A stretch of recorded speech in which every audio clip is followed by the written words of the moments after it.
Commissioner Holton, Yes. Commissioner Schwartz, Present. Commissioner Friedman, Present. Commissioner Sandberg, Present. Commissioner Maybe. Here. We will now have a moment of silence.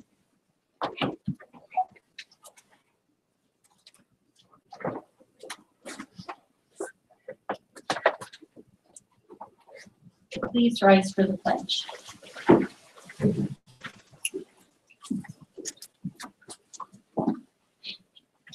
I Pledge allegiance to the flag of the United States of America and to the republic for which it stands, one nation, under God, indivisible, with liberty and justice for all.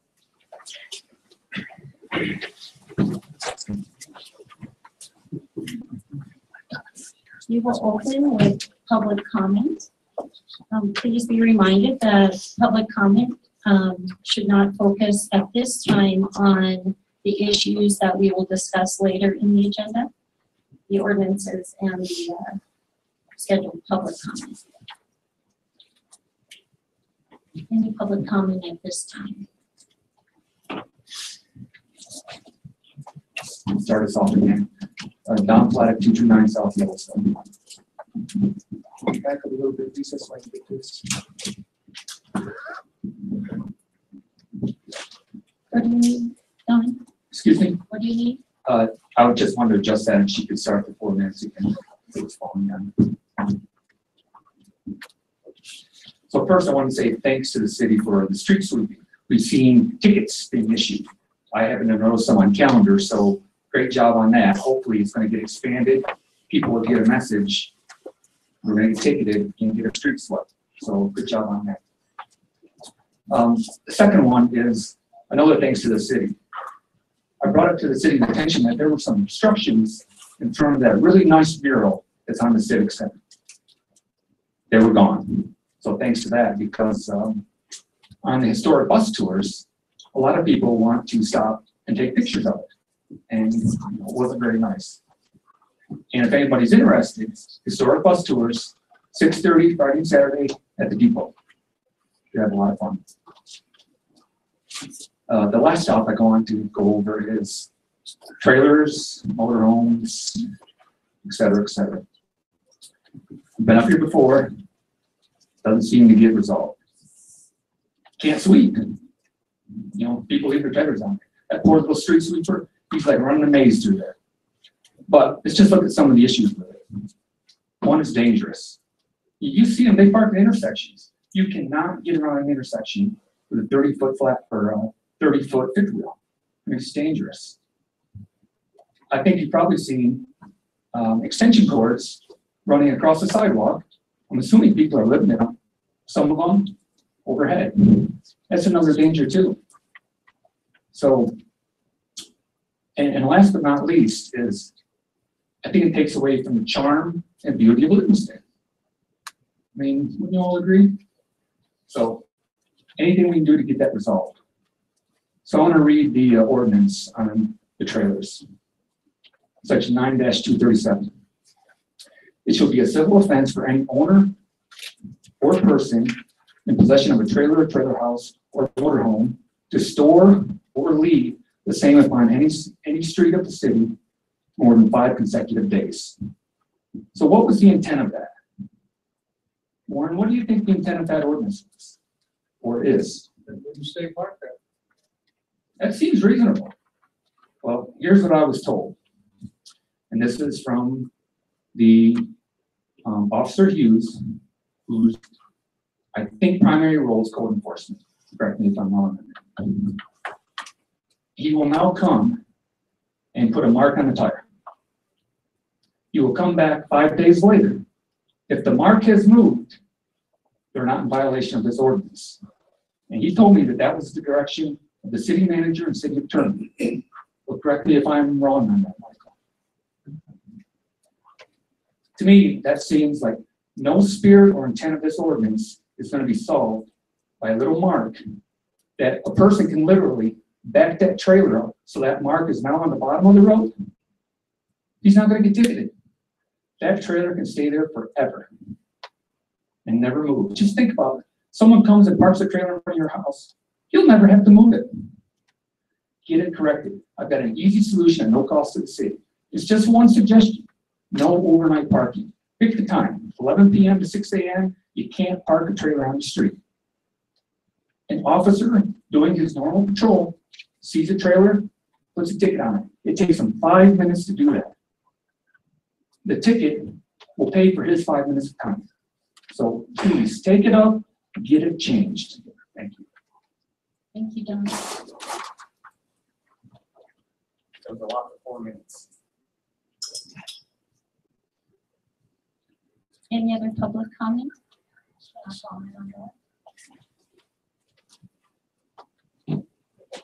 Please state your name and address. Barbara, Britt, B-R-I-T-T, 919 West Crawford. Did you get my name? Barbara. I live in a neighborhood where one gentleman has 10 vehicles, including boats, etc., and takes up 3 or 4 neighbors with his parking. His boats stay there year round.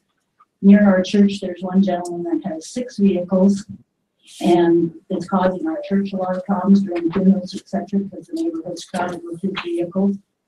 One of those vehicles I never see moved. It supposedly has wood stored in it that he wants to keep dry. I've been told that. All over town, I agree with Don that our city's looking messier and messier. My out-of-town visitors comment on it when they come about big motorhomes, etc., blocking intersection viewing when you go across an intersection. I do really think that we have a problem that we need to address it. It just seems like, you know, years ago we didn't have a lot of money and we didn't have a lot of cars and stuff, so we didn't have those problems. And now today everybody's got boats, motorhomes. I just think we need to address it and do something about it. You know, it's hard to complain about neighbors. You don't want to be their enemies, but a lot of neighbors aren't considerate. And anyway, that's about all I've got to say. Thank you. Thank you, Barbara. Any other public comment? Is this the time to talk about the proposed zoning change out on Highway 10? No, we will have public comment during scheduled public comment on that, as well as during the ordinance discussion. Any other public comment?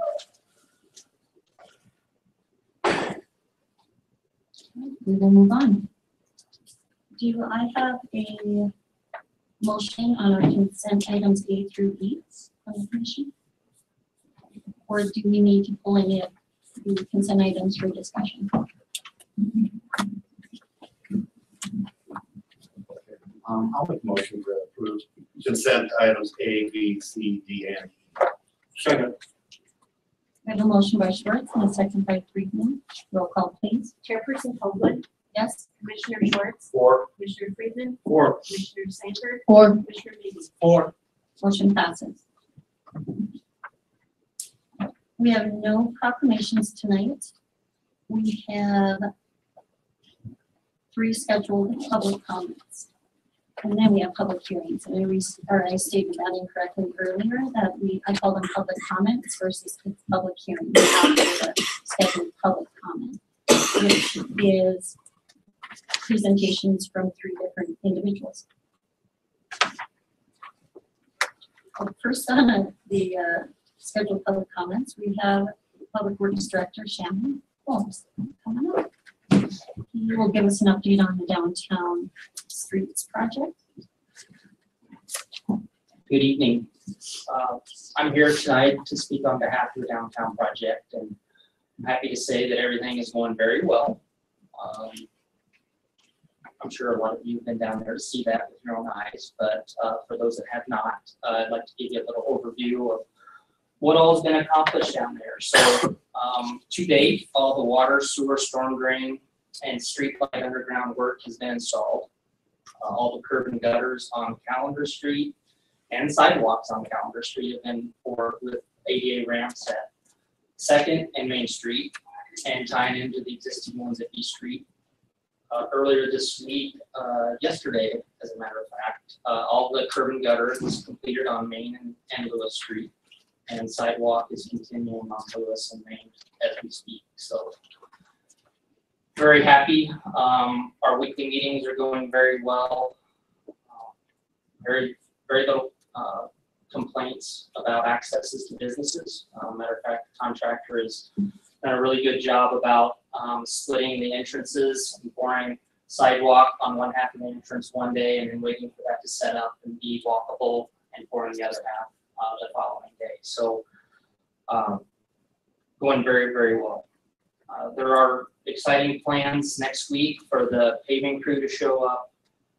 We are going to close the whole project down, so we certainly appreciate everybody's patience through that, but it's really going to make it a nice project when we can start paving and continue until it's completed. And if the weather holds out, I can see that being about a 2 to 3 day process to get it all paved. There will be some sidewalks to finish up after the paving, and of course the street lights, signage, and the pavement markings will be the last thing that we do down there. So we're certainly well ahead of schedule. We have a good stretch of weather. I anticipate top being done probably by mid-August.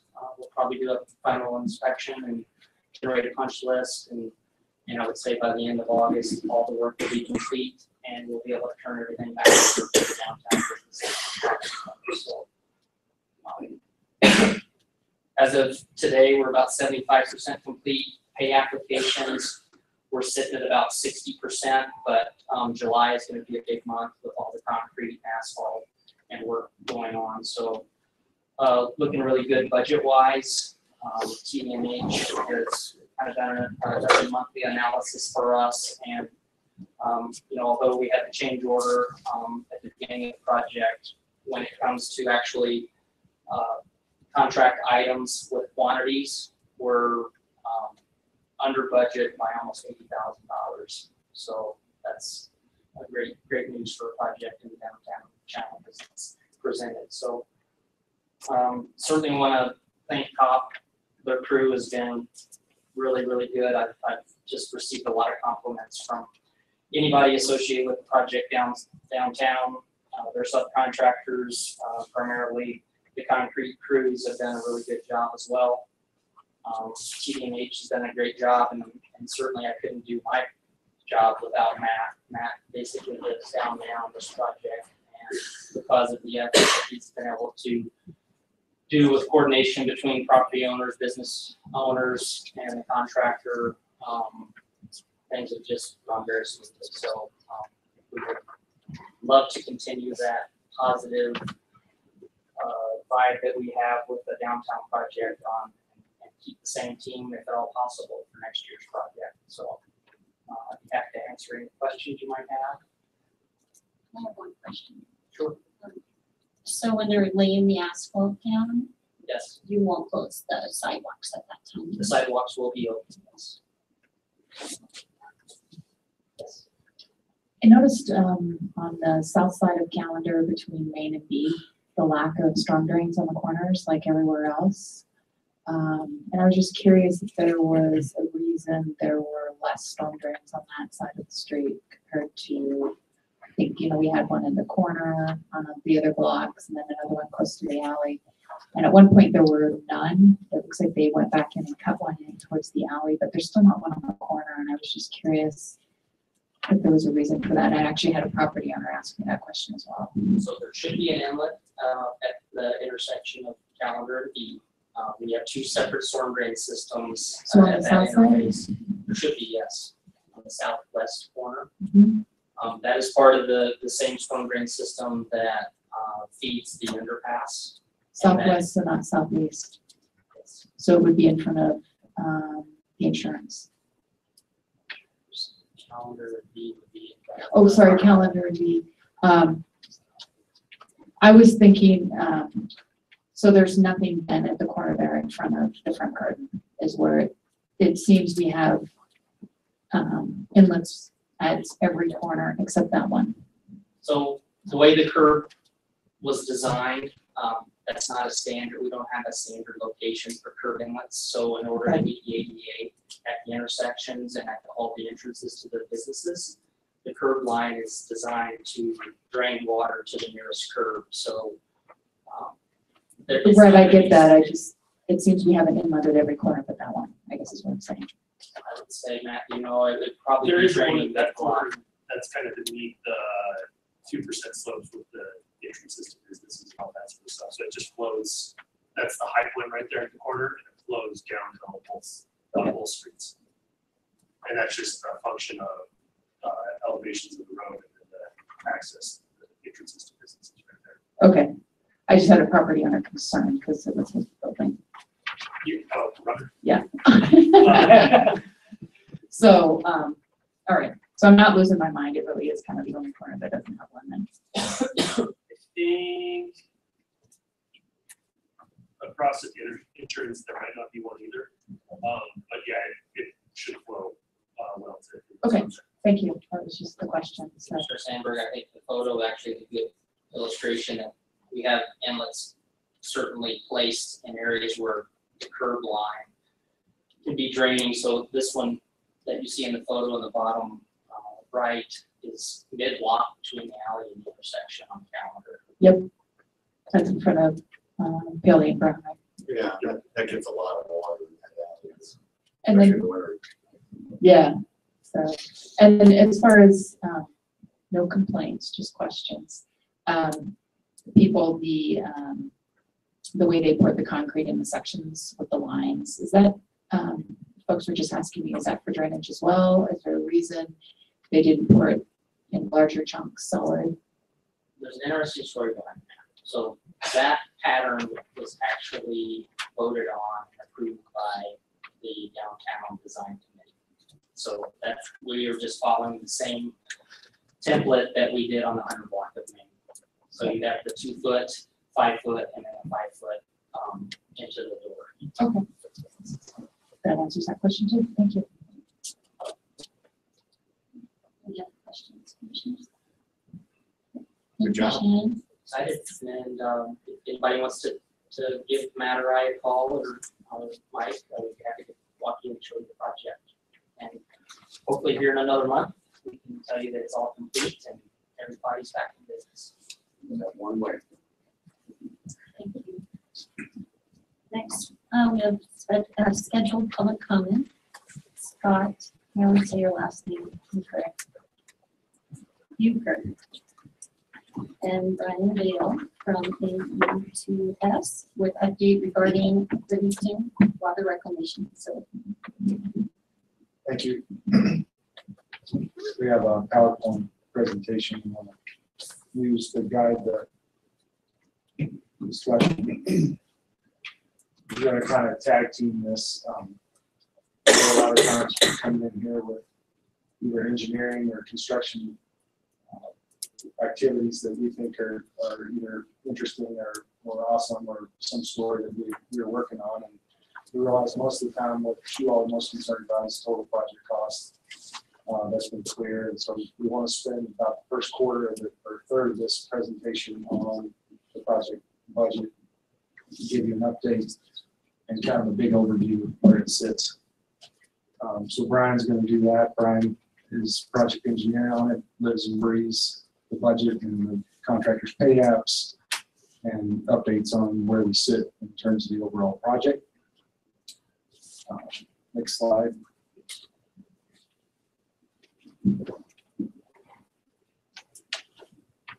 I got one. This is the breakdown from SRF and USDA that we've all seen many times at this point over the last year and a half, 2 years. So this is showing the overall project cost at $19.5 million, which was the last update after bids were received last summer. Brian's gone through a lot of work to break this out in a number of different ways that I think are of value, certainly to those of us on the project team, but I think also to the commission. So I'm going to turn that over to him. We'll show this chopped up in several different ways. Yeah, thank you. So like Scott said, I wanted to make this a little bit more easily digestible than the spreadsheet. What's going on, this spreadsheet is trying to break it up by funding source in all of the columns going across the top row, and then administrative and activity costs in all of the line items below. So if we progress to the next slide, we're seeing this total project cost, which was established at $19,505,000. And I'm breaking it down by all of the funding sources that contribute dollars to this project.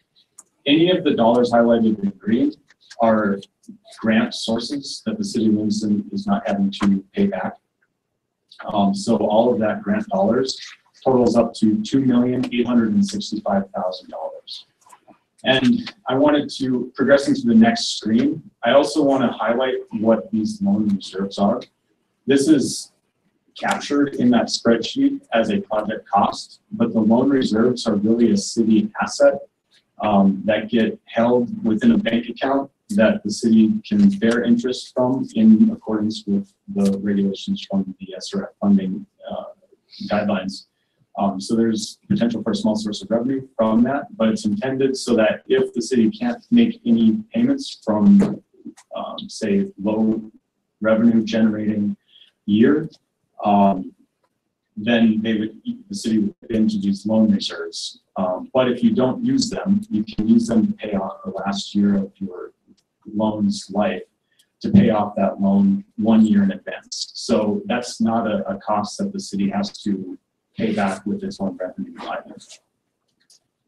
For those of you who haven't been living and breathing the project for the last 2.5 years, just a quick overview. This is a breakdown of the total project cost by significant categories. So the big yellow portion of the pie is the 14.8 under construction bid. That's Dick Anderson. And then we've broken out the rest of it just to show you where all that money is essentially going, whether it's design or construction or contingency, or in this case, as Brian's explaining, loan reserves. And we want to make sure everybody understood that that loan reserve is just money that you have to park during the lifetime of the loan for this insurance on the principal. Sarah? But if we were to have a low revenue year and use it, we would need to replace it, because the stipulation is to have it there for the life of the loan. You can use that, you can dip into it and use it at any time during the payback period. So as long as you don't have a low revenue year, okay, so say you have a low revenue year and you need to dip into that, as long as you don't exceed that $760,800, there's no other revenue that you need to pay back above that $760,800. And Paige, is that correct? I'm not sure. Okay, sorry. The 760, 800, what are In the you? loan reserves. I believe Sarah's right. You have to keep your highest level year of debt service in that loan reserve account. If for some reason you had to borrow against it to pay back your debt service, you would likely have to pay that back in a pretty timely fashion. It's really a debt covenant, so that money has to stay there Okay. Until the end of the project. till the end of the loan. So yes, you're right. So, Yeah. Yeah. Yeah.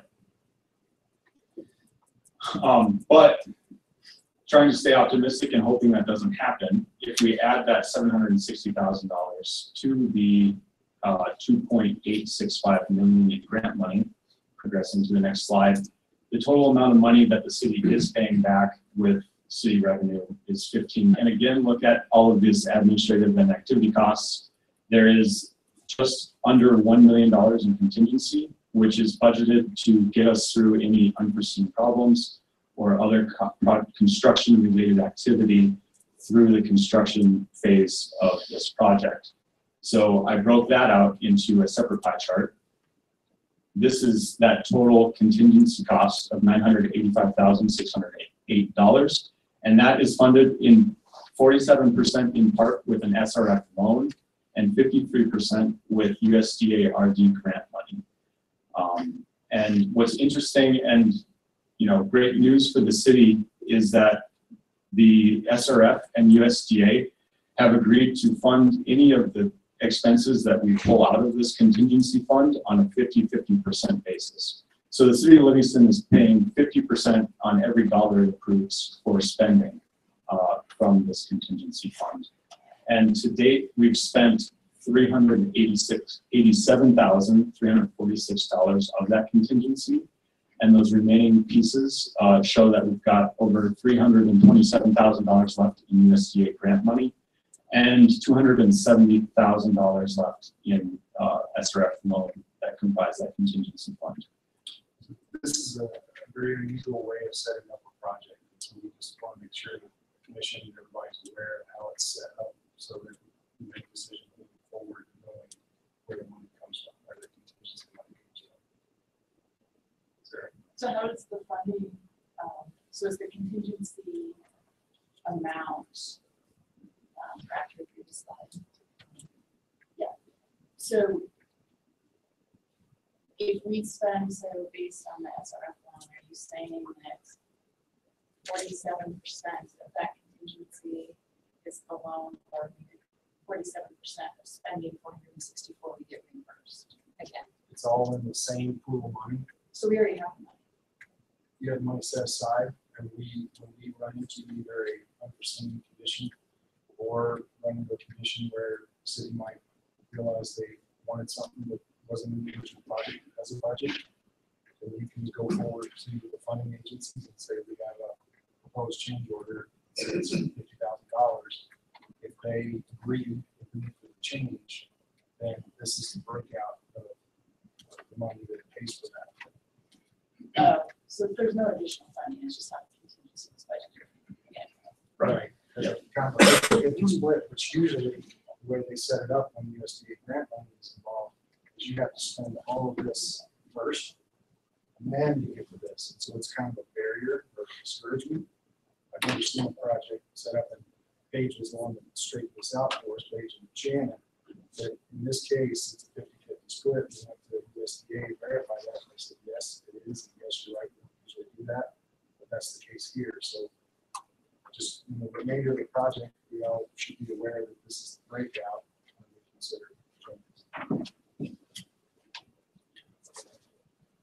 But it's just no additional funding. There's no added cost to the total project cost that was already I'm set. not talking cost of funding. Yes. So the contingency that we looked at from the get-go is As already. funded this way. When you were saying 50-50 match, we somehow thought the difference in the contingency. The feds are going to say, oh, you add $200,000 in a change order, let us write you an additional check on top of all the other funding you have. So it's just how you broke out the original contingency and the funding mechanism of that amount. That's right. Normally, you can garden this like the people. This Yeah. kind of changes that equation. The only thing that changes is for every dollar of contingency we spend, it actually only costs about 6. Right, it's coming out of the grant. Because it's coming out. So that's what this does. Usually at this point, every dollar we spend would cost us $1 because we'd still have to be using the SRF loan funds. But we would have already exhausted the grant though. No, the grants usually last. So usually we would be taking all the SRF loan first, so every dollar we spend would be costing us $1. But because this is structured differently, every dollar we spend costs us 50 cents. It's a hurdle or a deterrent to that grant money. And then they do the job, they would take that back and put it to somebody else's funding back with this. And progressing 2 slides, if there are no further questions, this is just a basic accounting of where we've spent that contingency so far. On change order G1, I also wanted to remind everyone again too that was a $58,000 change order, but it resulted in a net present value of $100,000 in savings on energy costs. So, and that's not spending 60 to save 100. That's the net present value. So the capital cost is always subtracted out. So over 20 years, you're saving another $100,000 with that upgrade. Change order G2 was just presented a couple of weeks ago. The engineering amendment, and then some other user agreement fees for energy with Northwestern Energy. They had some improvement upgrade costs for electrical and gas services. But to date, there is still $598,261 left in that contingency fund to get us through the next 8 to 9 months of the construction schedule. To final completion, really there's, hopefully there's approximately 4 months of heavy construction. That's substantial. And if there's no further questions on that, we'll just move through some photos on the construction site. This is an aerial site view of the building as of last week. You see the SBR basins and with a big white roof over your new control building in the foreground. You can see they've cleaned up quite a bit of the site. It's been a lot of activity over there the last winter and spring. And I'm just gonna kind of scroll through these photos kind of brief, or yeah, pretty quickly. If you have questions, feel free to stop me. This is, yeah. Front side of the control building. There's equipment installed in the SBR basins with the framework for the structural catwalk access platforms around it. There is the new decanter for the wastewater basins. That's the new upgrades to the digester to convert from anaerobic to aerobic digestion. The scaffolding is around that new addition of the building and putting brick on it to match the existing finish, which will house a 60 horsepower pump to keep the digester fluids well mixed and aerated. We're converting these digesters, if you remember, from anaerobic digesters to aerobic digestion, and that's largely a safety issue. But taking these digesters and keeping them, their concrete's in good shape. I'd just like to add, I don't know if anybody can pay attention to the news, but Billings anaerobic digesters just caught fire. They had to shut down the plant and it cost them about $15,000 in damages, which is one of the big advantages of switching systems, is we're not going to have that methane come off anymore. A much safer system. So that's one of the huge, it doesn't look like much compared to the rest of it, but that's a huge improvement for us. The fire burned right up to the seal on the natural gas storage tanks, so it could have been even worse, and that's why we tend not to do methane storage and aerobic digestion on smaller treatment plants. I mean, currently, we're not storing nothing. No, but you are burning it all. Yeah, we're burning.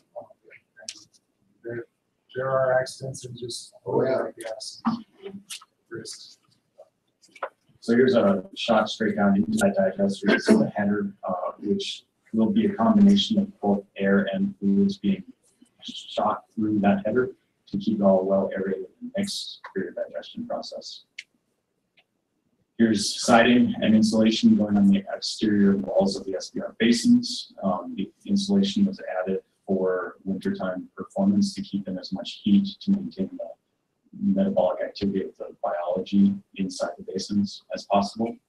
If not for high and contaminated groundwater, you might see those basins buried halfway up.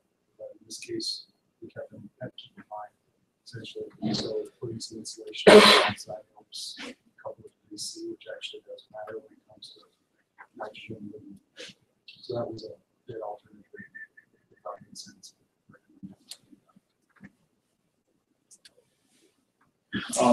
Just a nice shot of some site work, utility, electrical work, and conduit being buried.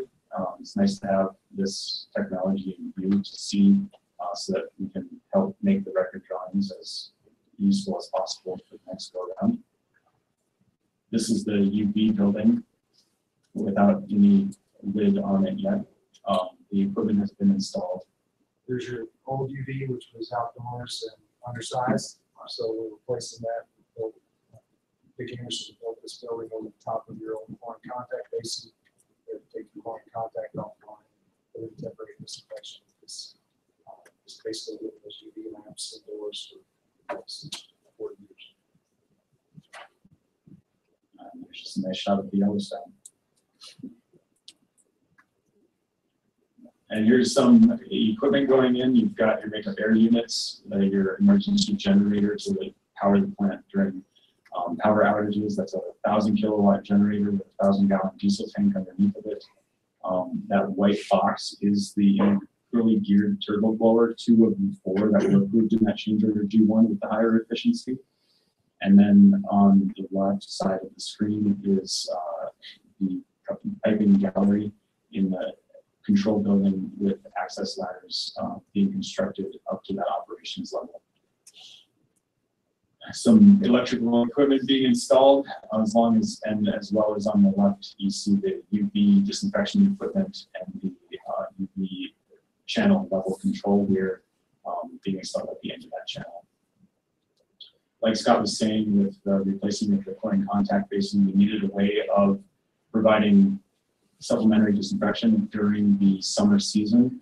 Both Shannon and Dan made the goal of meeting their effluent discharge permit limits throughout the entire construction season. So we worked with DEQ to get a process with peracetic acid, or PAA, approved for temporary use. And if you move to the next slide, this is a theoretical economic breakdown of the cost of that. Had we required the contractor to mobilize a larger UV skid and operate and maintain that through the 6-month season in the summer where the existing UV channel wasn't able to meet at discharge limits, it would have cost another $250,000 in construction costs. Whereas with the addition of peracetic acid, we spent theoretically an additional $25,000, just so it's almost $250,000 in savings to do it this way. To date, I think the invoices on peracetic acid are only totaling $12,000. So it's a much cheaper alternative, and to my knowledge, it's been operating reliably. Dan's been living that and operating that. He's not totally innocuous, so give some credit to him for doing that and operating it in the middle of a huge construction project. So was that acid, does that go back to the whole process? We injected upstream of UV. It's basically breaks down into acetic acid and hydrogen peroxide. Sensitizes the bones to UV. And then when it gets to UV, it essentially oxidizes the CO2. We have to go through a pretty thorough review process for DEQ to allow that to use it. But essentially, what all this research is showing on PAA is that residual doesn't make it through the process into the receiving water.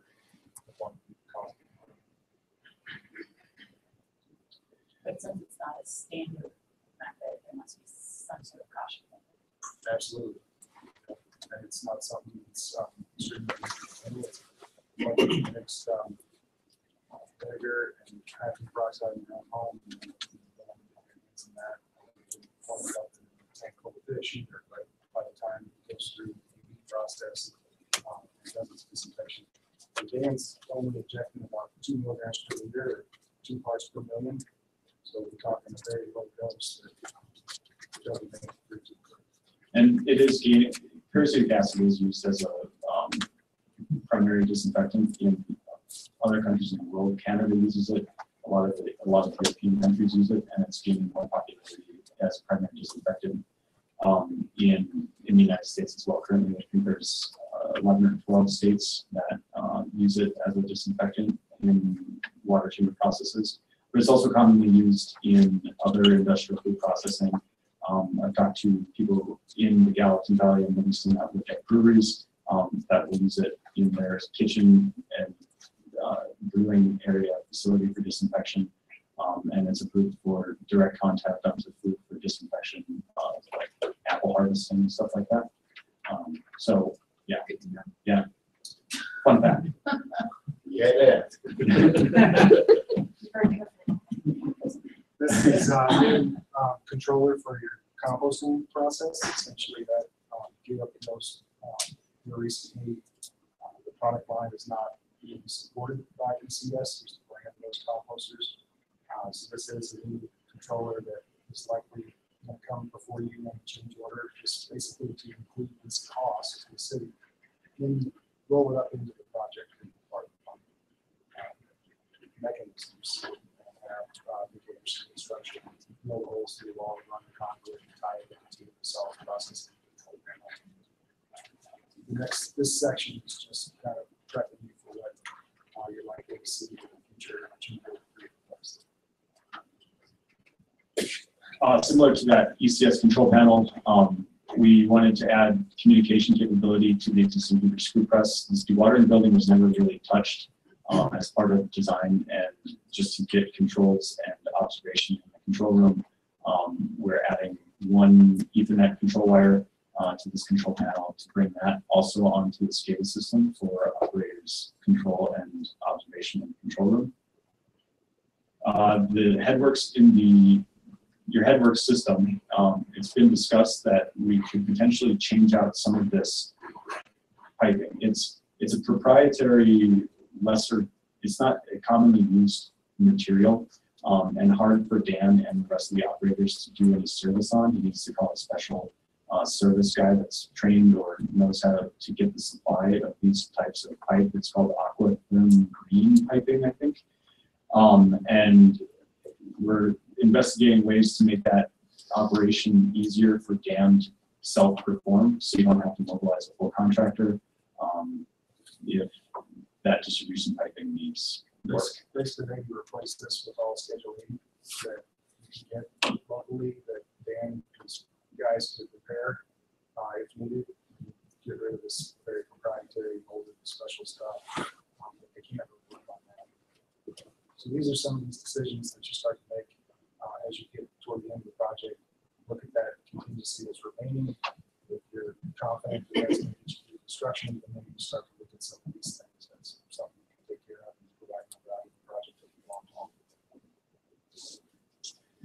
want. That's the UV building. We're looking at expanding the operational floor space on that, just by extending a small roof over the rest of that area there. Just to get more space for storage of materials, give Dan more space indoors to wash lamps, whatever it may be. So this space was basically as efficient as possible. Now you start to see this, maybe it's some inexpensive square footage that the city could use, and it's 50 cents on the dollar. It starts to make sense to make some solutions. There is a fiber network going out for communications around the site, but for the Public Works Department to take advantage of that high-speed fiber network, we're looking at extending that short run up to the Public Works building to bring that internet connectivity to that building as well.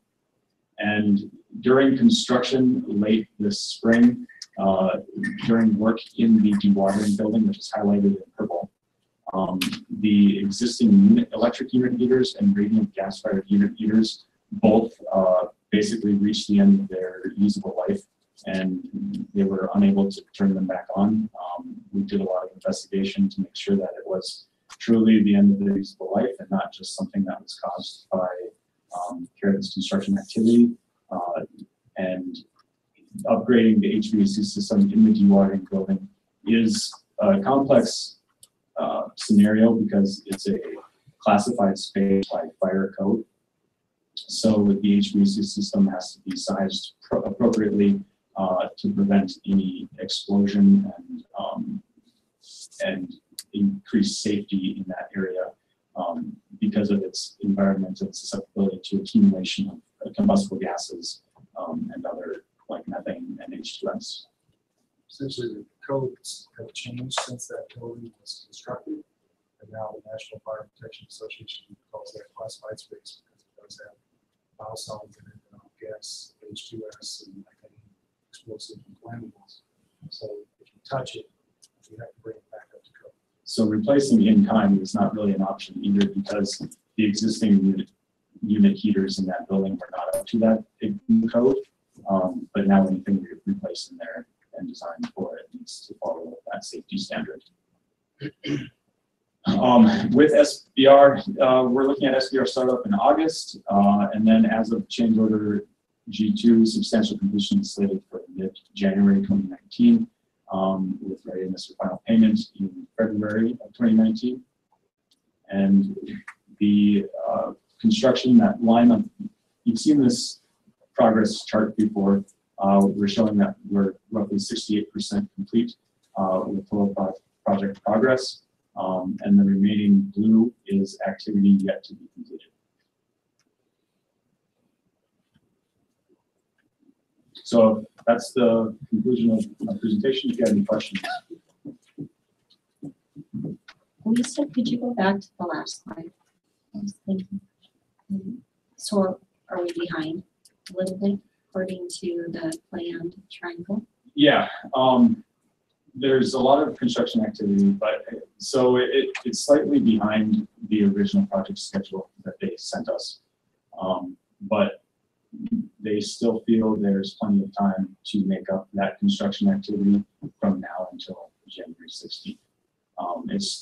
They set a very aggressive schedule, an optimistic schedule for themselves, and they've done a great job at keeping up to it. There are some things outside of their control, such as delivery schedules and truck driver schedules that have delayed equipment delivery that they can't just get in and make those electrical connections. So it might be showing slightly behind schedule, but I haven't heard any concern from the contractor that would prolong the total project schedule. The big risk that they took was that they would be out of the ground before high groundwater this spring and summer, because like the contamination potential that they pumped and treated. And they won that battle. And so then when they got to that point, they slowed down a bit, just to kind of breather. They kind of made their goal of getting out of the ground by the June, July high groundwater period. So they had to.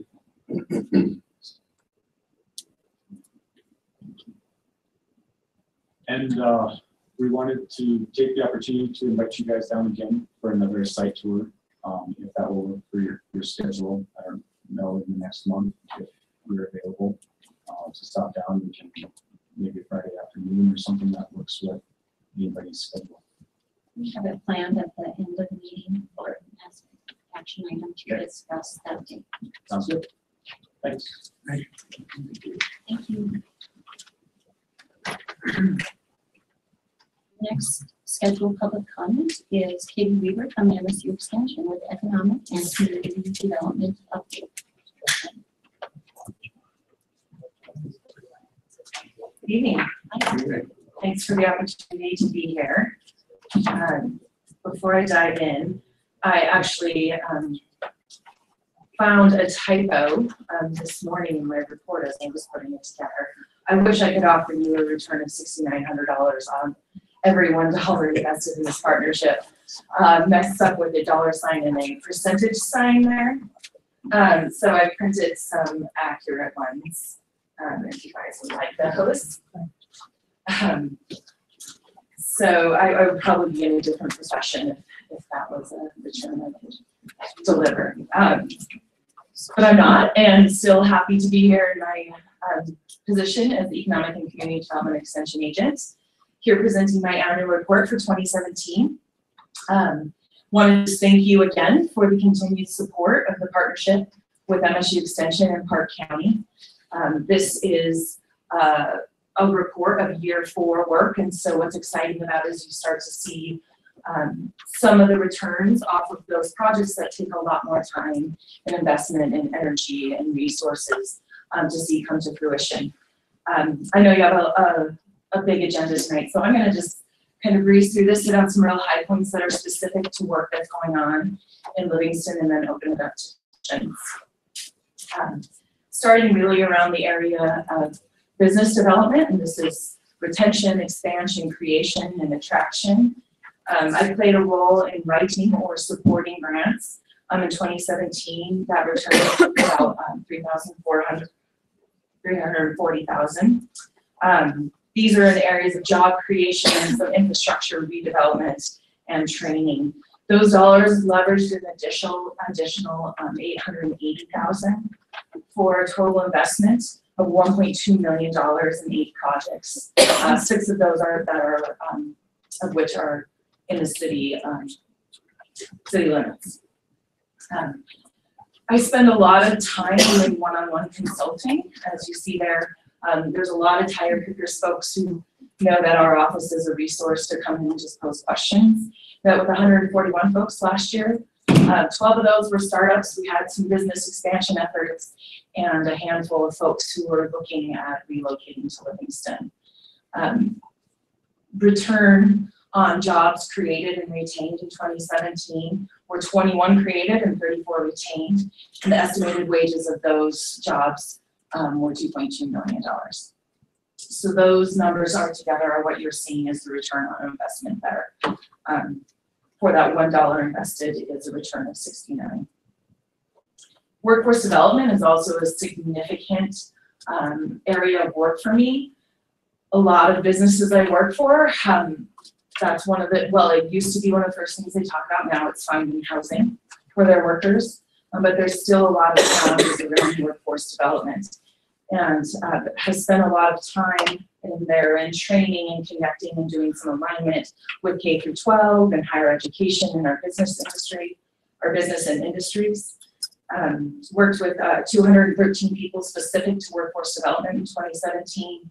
There's a couple other highlights. If you have questions on those, I can touch on later. My specific work that's in community development, and this is capacity development and leadership. Housing, as I mentioned, and as we all know, and as you'll spend plenty of time talking about later, is a significant issue in the city of Livingston.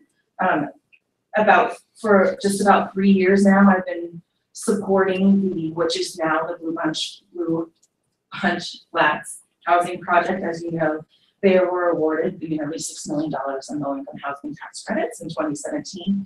That project is still moving forward.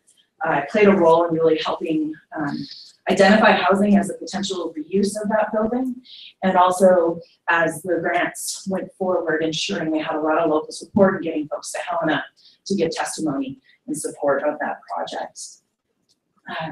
We hosted a housing symposium with HRDC and the Park County Community Foundation. We had 55 folks attend that last year, many of you were there.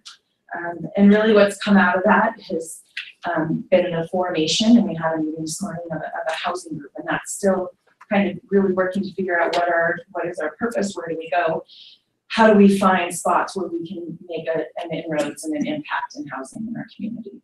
As you know, it's a big, complex issue with a lot of facets to it. I play a role there in really in convening and facilitating and making sure we have folks at the table who have the expertise to guide the discussion. Leadership 49 completed its fourth cohort last year. Continue to have a lot of success and strength that comes out of that. We see a lot of community impacts, but we also see over the years, we've seen a lot of economic impacts. Quick update going into 2015, we've selected our fifth cohort, and in the next week, they will be committing to the program, and we'll be releasing a press release on that class here shortly. And then lastly, as my work has grown and the connections and the relationships across the county, we have become a hub for strategic planning and action planning with a lot of groups. As you see, I spent a significant amount of time and energy working around designing processes and facilitating those with groups last year. 9 different entities, some of them numerous times, and touching 131 people. So there at the bottom, I am MSU Extension faculty. We're truly educators, even though my position is specifically economic development. So we really work to infuse education and learning into all of our interactions. And so kind of the end all, the catch all of all the work I've done over the year is that's really delivering education and training to 750 people in 2017. On the back are the metrics that are part of the MOU between the city and the county and MSU Extension that were originally developed. And so there's just kind of a snapshot economic profile of the city and the county with the comparison to Montana for 2017. So I'd be happy to welcome any questions or comments. Commissioners, any questions? Good job. This is a very detailed report. We appreciate that. I have a question, a basic one, on how do you feel that position has changed? It's a good or bad thing, I guess. Do you feel like it's changing from the time we started to now? Because I've watched it. It seems to me it's changing quite a bit, like the direction of the position. And have you seen, would you agree with that, or do you see that as still doing somewhat the same thing, but maybe adding other things into it? Well, I think, and the approach in the work is the same. It's very much need-based work, understanding where the needs and the gaps are and trying to develop programming or deliver products there. It definitely has changed. Our economy has drastically changed, I would say, from when I started in late 2013. Yeah, the work definitely ebbs and flows. A big piece of what I do is relationship development and maintenance. We really, I guess, build a foundation of being competent and trusted and respected. And so that takes a lot of time and effort. So that is very consistent. But depending on what the needs of the communities are and what's really emerging as an overarching even county-wide need, my time and my effort will, really be directed to kind of what's emerging, where I believe that my time and effort can also make an impact.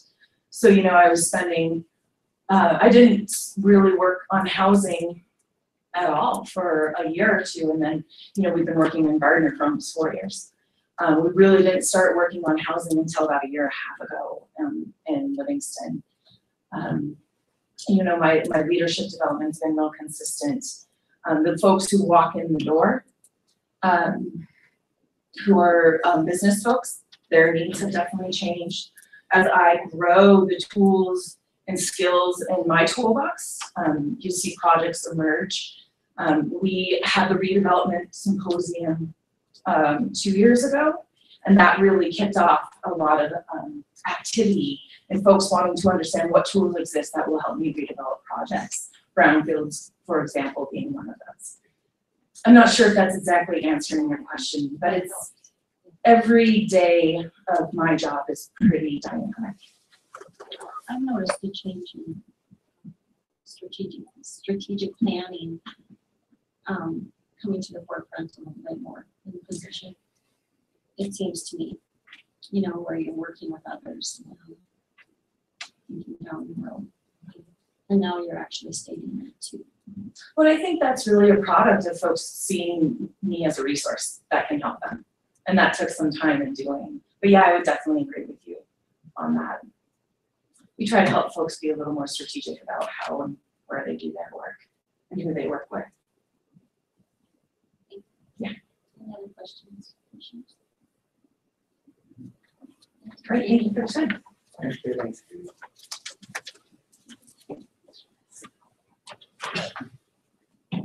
Tonight we have 6 second reading public hearings with resolutions and 1 first reading. So how we do this is we open the public meeting to public comment, and then you come up at that point, state your name, address, as usual. We close the public meeting, and then the commissioners, I ask the commissioners for a motion, and they then have discussion on that motion before we vote. So our first, I'm going to read it first, sorry. First resolution tonight is resolution number 4806, a resolution of the City Commission of the City of Livingston, Montana, increasing all rates for all customers of the City of Livingston water system in the amount of 2%. Open this public hearing. Please come to the podium if you have something you'd like to state.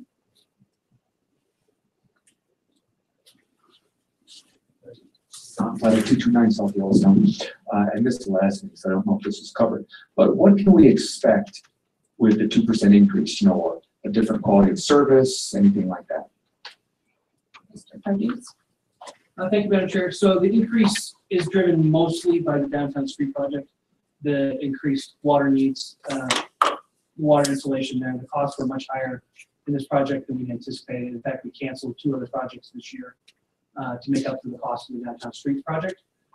So we're going to have to continue to replace that infrastructure. So almost all of that is going directly to replace infrastructure or to buy equipment that may allow us to do some of the replacement ourselves and save costs in the future. Thank you. Any other public comment?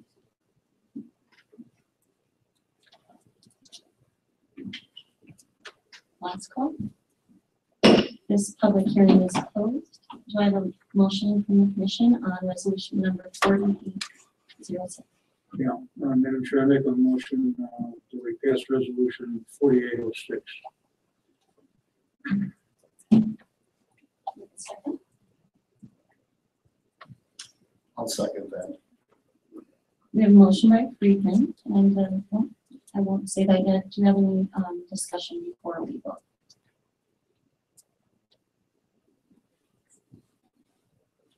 No discussion? So we have a motion by Friedman and a second by Schwartz. Roll call, please. Chairperson Copeland, Yes. Commissioner Schwartz, Four. Commissioner Friedman, Four. Commissioner Sandberg. Against. Commissioner Maybe. Four. Motion passes. Next resolution is resolution number 4807, a resolution of the City Commission of the City of Livingston, Montana, increasing all rates for all customers of the City of Livingston wastewater system in the amount of 2.5%. We open this resolution for public discussion.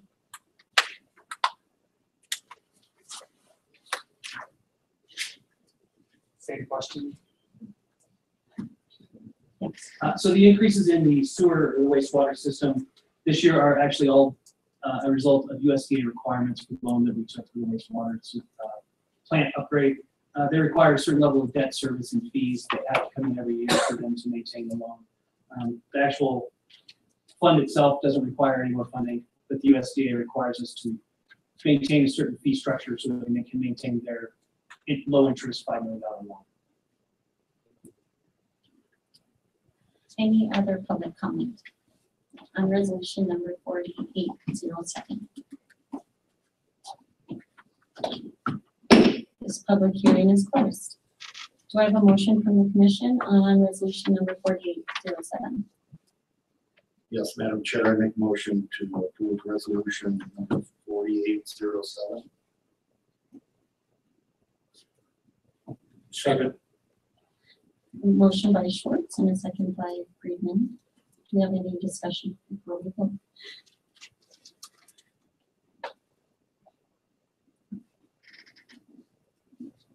Roll call, please. Chairperson Copeland, Yes. Commissioner Schwartz, Four. Commissioner Friedman. Four. Commissioner Sandberg. Against. Commissioner Maybe. Four. Motion passes.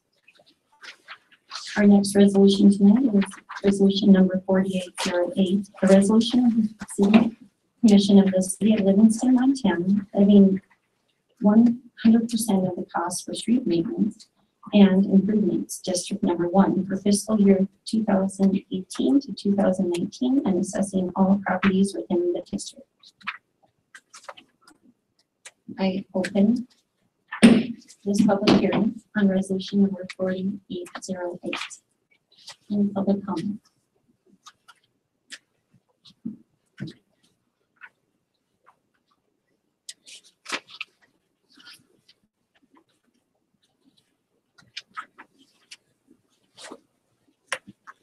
I close the public hearing on resolution number 4808. Do I have a motion by the commission? Make a motion to pass resolution 4808. Do I have a second? I'll second. We have a motion by Friedman, a second by Maybe. Any discussion? Is this a first reading of this?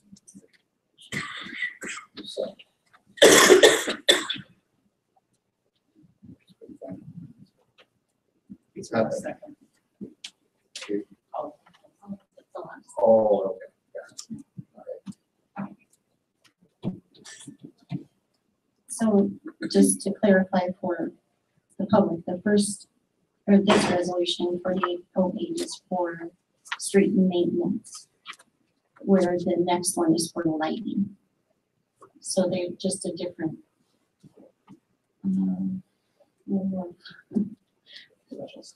special assessment. Any discussion? Roll call. Chairperson Copeland, Yes. Commissioner Schwartz, Four. Commissioner Friedman. Four. Commissioner Sandberg. 4. Commissioner Maybe.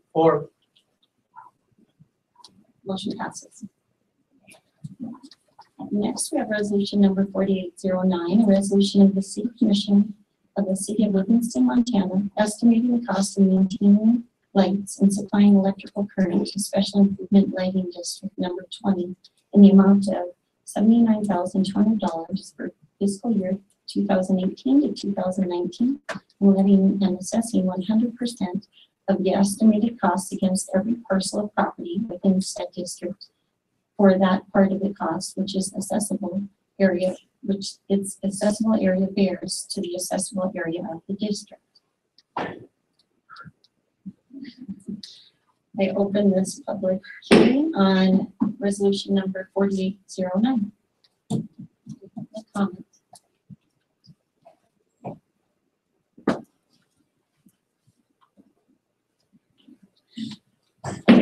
Close the public hearing. Do I have a motion from the commission on resolution number 4809? Yes, I make a motion to approve resolution 4809. Second. So we have a motion by Schwartz and a second by Friedman. Any commission comments or questions? Roll call, please. Chairperson Holden, Yes. Commissioner Schwartz, Four. Commissioner Friedman. Four. Commissioner Sandberg. Four. Commissioner Maybe. Four. Motion passes. Next, we have resolution number 4810, a resolution of the City Commission of the City of Livingston, Montana, modifying Special Improvement District Lighting District number 20 by replacing streetlights and other appurtenances within, and to levy and assess 100% of the estimated costs of $70,400 for fiscal year 2018 to 2019 against every parcel of property within said district for that part of the cost which is accessible area, which its accessible area bears to the accessible area of the district, and calling for a public hearing. I open this public hearing on resolution number 4810. Public comment, please. Can you let us know what this area is? I don't know where this lighting district 20 is. So both the street maintenance district and all of the lighting districts are the entire city. Nobody knows why. Number 20. Okay. That's what it's always been. And one's number 1 and one's 20, but these are in the same area. So just a comment, if you, and this maybe is out of order, but if your street lights burns out on your corner, do you call you guys or the city, or do you call the Northwest? Would you come up and speak? Because we are in a public hearing. That's all right. Barbara Britt, 919 West Crawford. If the street light is burned out, didn't know who to call. Do I call the city for that or Northwest Energy? Anytime the street lights is burned out, you always start with Public Works. We either will fix it or we'll definitely direct you to whoever needs to fix it. Okay, and yeah, just look under Public Works. Yep, or yes, or they have a web page as well. Or call the main number and they will direct you. Okay, thank you. So any other public comment or questions? We close this hearing on resolution number 4810. Do I have a motion from the commission on resolution number 4810? Make a motion to pass resolution 4810.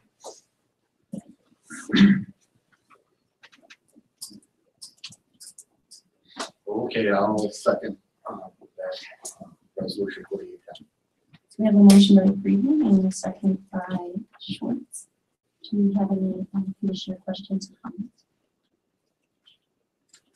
Roll call, please. Commissioner Holden, Yes. Commissioner Schwartz, Four. Commissioner Friedman. Four. Commissioner Sandberg. Four. Commissioner Maybe. Or Motion passes. Our next resolution is resolution number 4811, a resolution of the City Commission of the City of Livingston, Montana, approving and adopting the final budget in the amount of $17,664,869 for the fiscal year beginning on July 1st, 2018 and ending June 30th, 2019, FY 2018 to 2019, and making appropriations and establishing spending limits and authorizing transfer of appropriations within the same fund. So we have gone through a long process with the budget, just an FYI to everyone. We are in our 5th month of discussing. So I will open this public hearing for discussion regarding our final budget.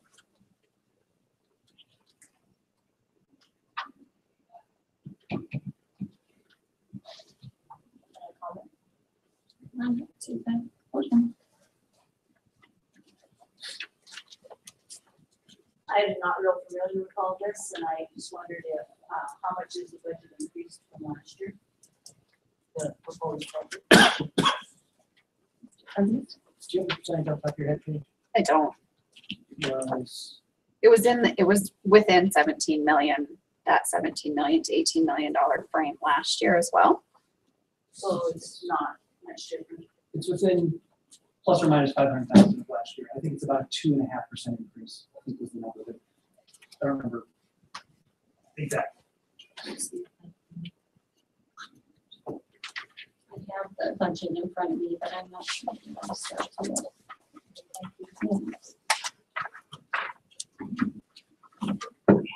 Any other public comments?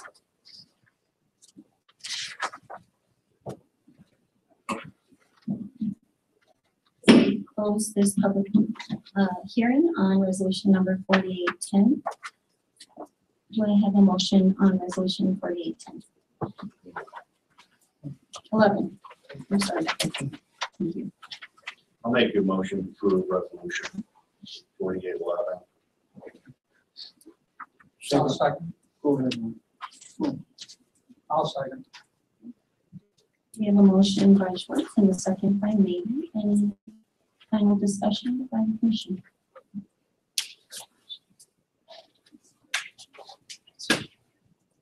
Roll call, please. Chairperson Copeland, Yes. Commissioner Schwartz, Four. Commissioner Friedman, Four. Commissioner Sandberg, Against. Commissioner Maybe. Four.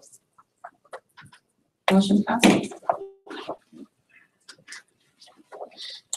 On our next public hearing regarding the zoning commission recommendation for zone change at PFL.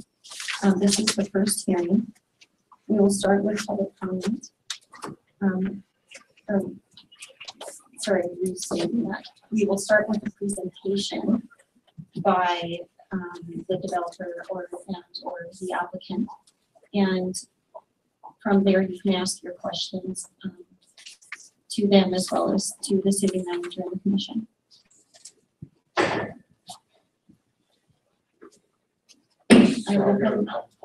I'm Richard Smith. I have to open the, hold on one second, sorry.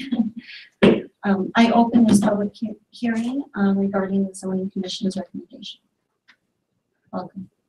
Okay, my name is Richard Smith. I live at 333 New Ventures Drive. I work from time to time with Printing for Less. And so I'm here to do a brief presentation so that you get some of the background and the thoughts that have gone into the discussions around changing the zoning from highway or commercial industrial to highway commercial. This first picture you'll see is the property that's currently there. You can see the original building that was built about 2006. It was about 54,000 square feet. It currently they currently employ about 280 staff there right now. And you can see the parking lot and Highway 10 borders it on two sides, and the interstate borders it on the south side. Next slide, please. So just for clarification, where it says I-90, that's actually Highway 10 and 151 Yes, is 90. yeah, that's just the way the I just, maps. I think people in the public Yeah. have clarification. Correct. Just so the actual places. Yeah, that's the way Google Earth shows it sometimes. They're old highway numbers. So you know what's next to it?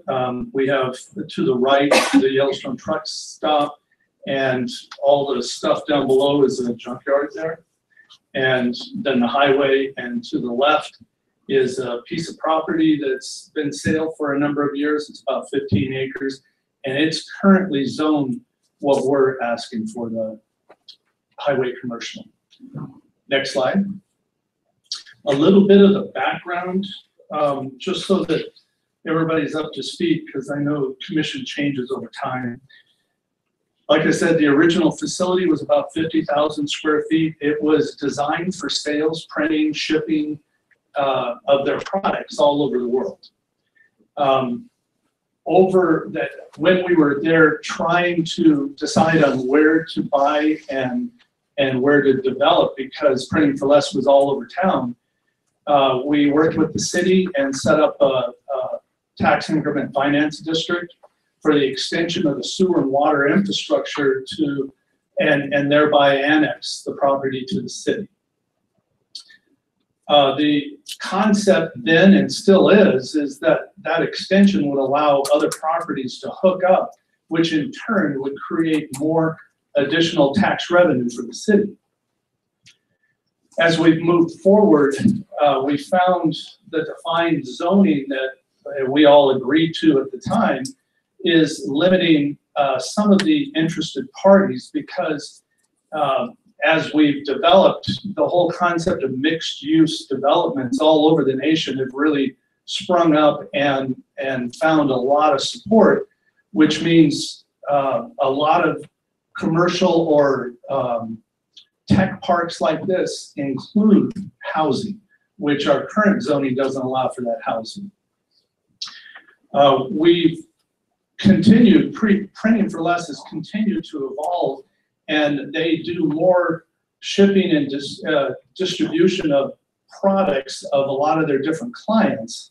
And so that's why we're adding on, and right now we're in the process of adding another approximately 55,000 square feet, and we're expecting to hire another 150 employees there. Oh, by the way, I wanted to tell you the reason why Andrew's not here today, the owner and the founder of Printing for Less, is we have once a year, kind of, it's a conference, and it's called Big Thoughts, let me find Big Sky, Big Ideas. Big Sky, Big Ideas. And we have today and tonight about 50 to 60 different customers from around the nation that are all here in Livingston spending time at Printing for Less. And so he was really caught up in the whole thing.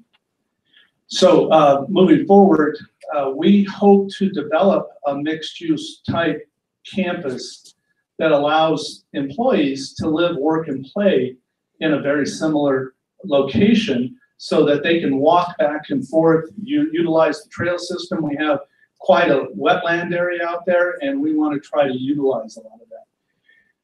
What we found in previous presentations have pointed out that Livingston is a tough market to find housing in right now, and a lot of Printing for Less employees actually live in Bozeman and drive over the pass at this point. And it would be our goal to keep more of them here in Livingston. Next slide. One of the questions, let's go to the next slide, because it makes it a little bit easier to see. Right now we have one access point to Highway 10, which is on the top of your screen there, that supports the 250 or so employees, 280 employees coming and going.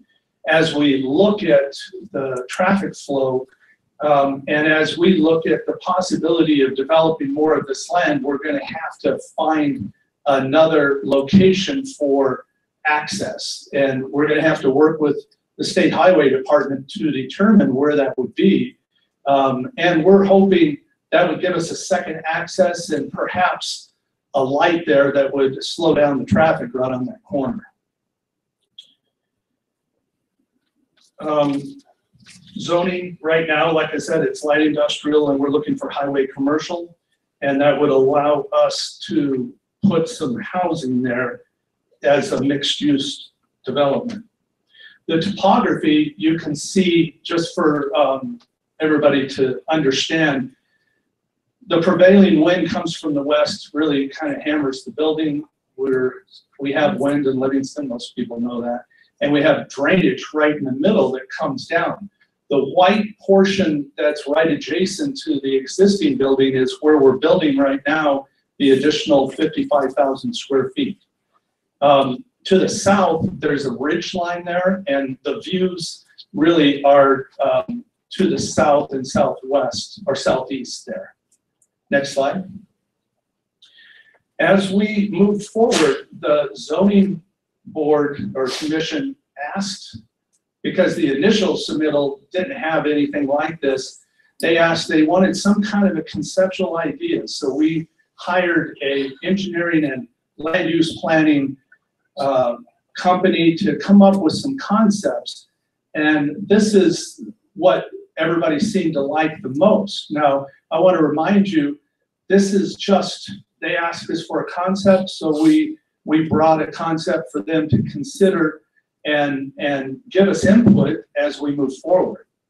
In that, you can see the existing building again and the new building that we're building, and then conceptually 2 more buildings of about 50,000 square feet apiece as possible future development.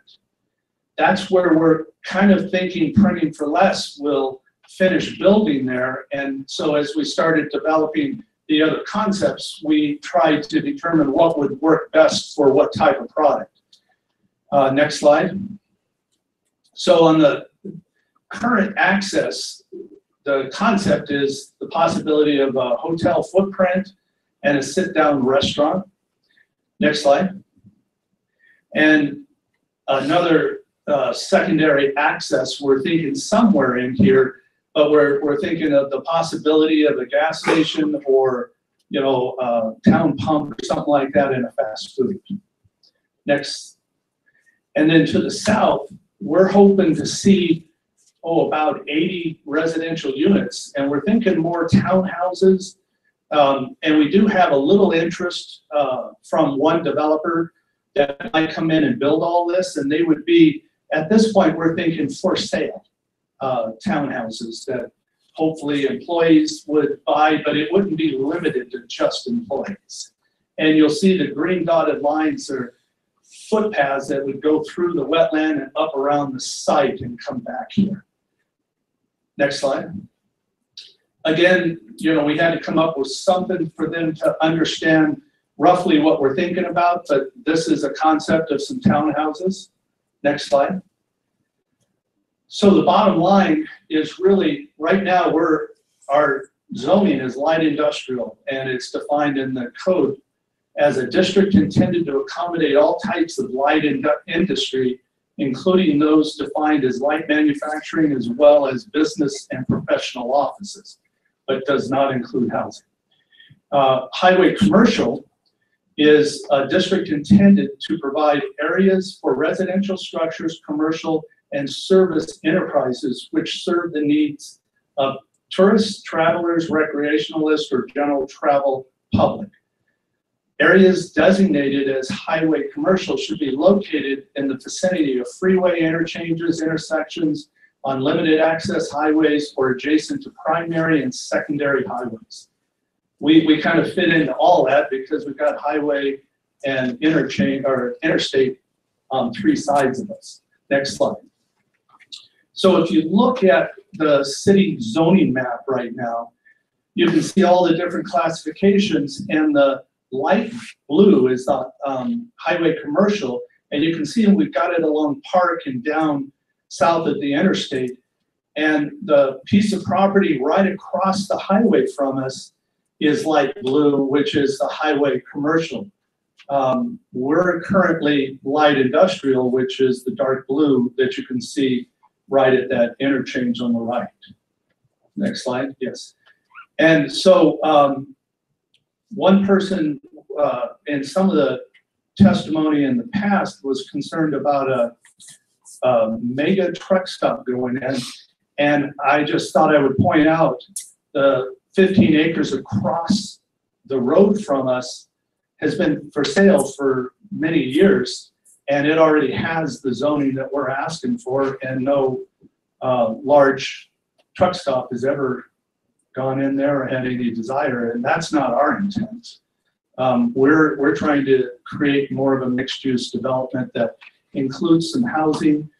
One of the comments in the past was access, and this actually doesn't have to deal with the railroad crossings or anything, and sewer and water is already there, and anything that's built out there will be just additional revenue for the city. That's it. Any questions?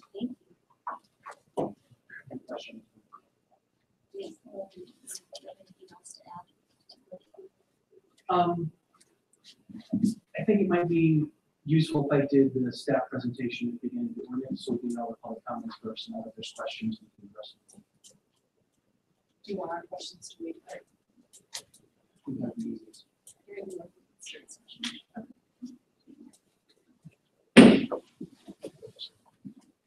That's fine. I open this public hearing for discussion from the public, from the community.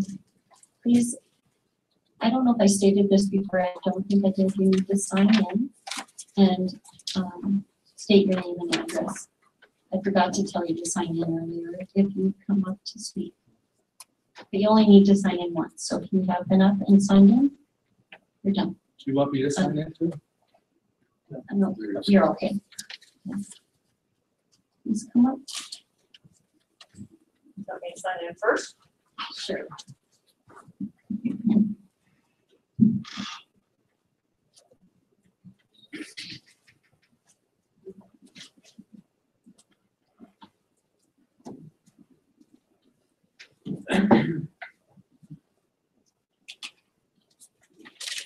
Hi, I am Pete Siaki Stringfellow, 2103 Sun Avenue.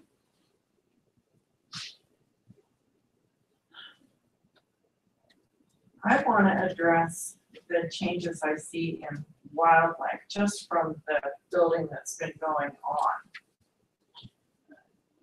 With the building at Whistler Towing and the increased traffic there, the building going on at Printing for Less, it has resulted in a change in wildlife patterns already. I used to see between 10 and 30 antelope every evening grazing on the hill across Highway 10 from where I live. I'm lucky if I see any on a night, and maybe 3 or 4. It has a significant impact already. The Printing for Less site is not visible from Highway 90, Interstate 90. Neither would the improvements of the hotels, the gas station, and the restaurants. None of that would be visible as you're driving into town. The location that is already highly commercial abuts I-90. It would be very visible for putting in your gas station or, you know, all these other things that you're talking about potentially putting in there. We talked about housing. I live near the View Vista, or whatever, just Vista Discovery area, and I took my scooter and I rode all around in there, and there's already paved roads and sewage lines going in. There's a lot of housing going in just in that area. And then as you expand up over the hills and behind the armory, there's more building going on for housing. Everywhere around Livingston is expanding.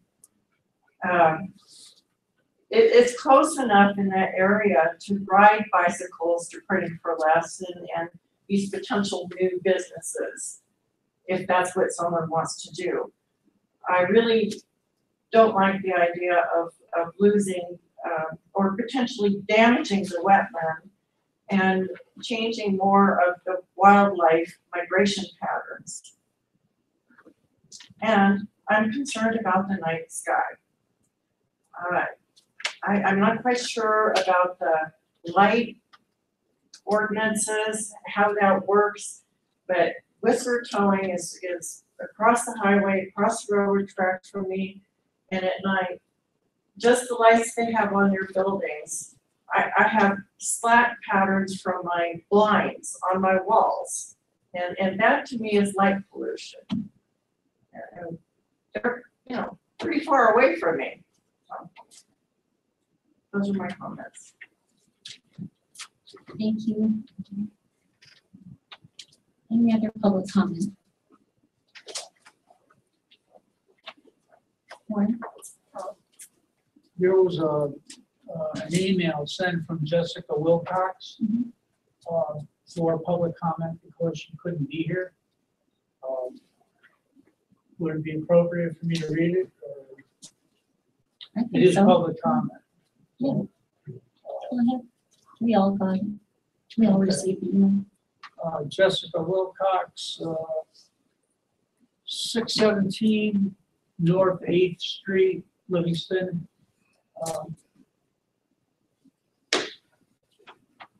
I would like to ask if there is an affordable housing component to the proposed zone change.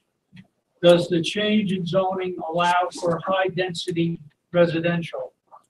Also, if housing is being considered in this proposed zone change, is there an active transportation plan to ensure safe routes for all into the city of Livingston Business District?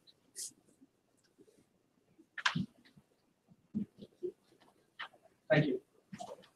Come on up. Thank you. Thank you. My name is Dennis Glick.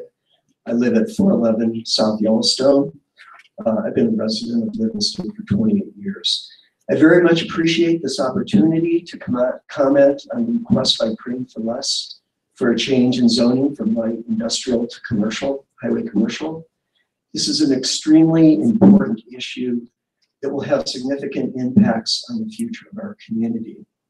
I believe that approving this request at this time would be a grave mistake.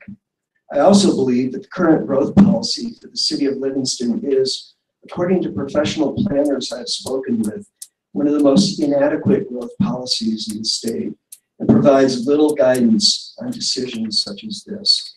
The Livingston growth policy clearly needs a major overhaul. In Montana, zoning and zoning amendments must by law be in conformance with the jurisdiction's growth policy. Without an adequate, up-to-date growth policy, we have little guidance on the merits of such a significant zoning change. Therefore, I suggest a moratorium on any zoning changes or annexations and that it be put into place immediately.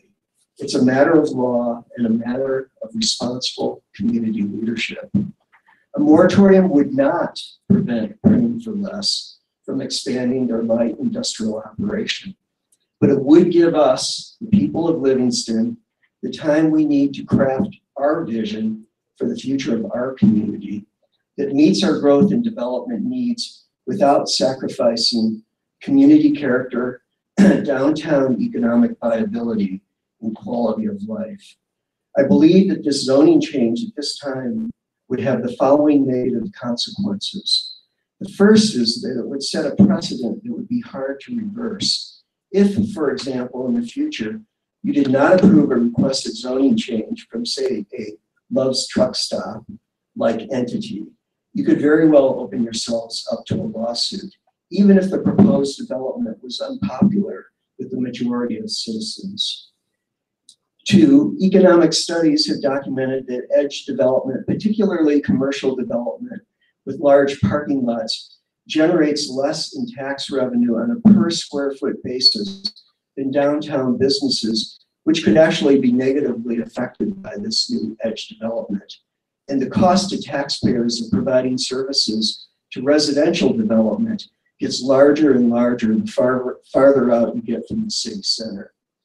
And it's just interesting to me that I was reading the staff report, and one of the responses to the question of why is there a need for the intended use at this property, of this property at this location, the answer was The proposed rezoning will facilitate greater services to the needs of tourists, recreationists, residents, and the general traveling public.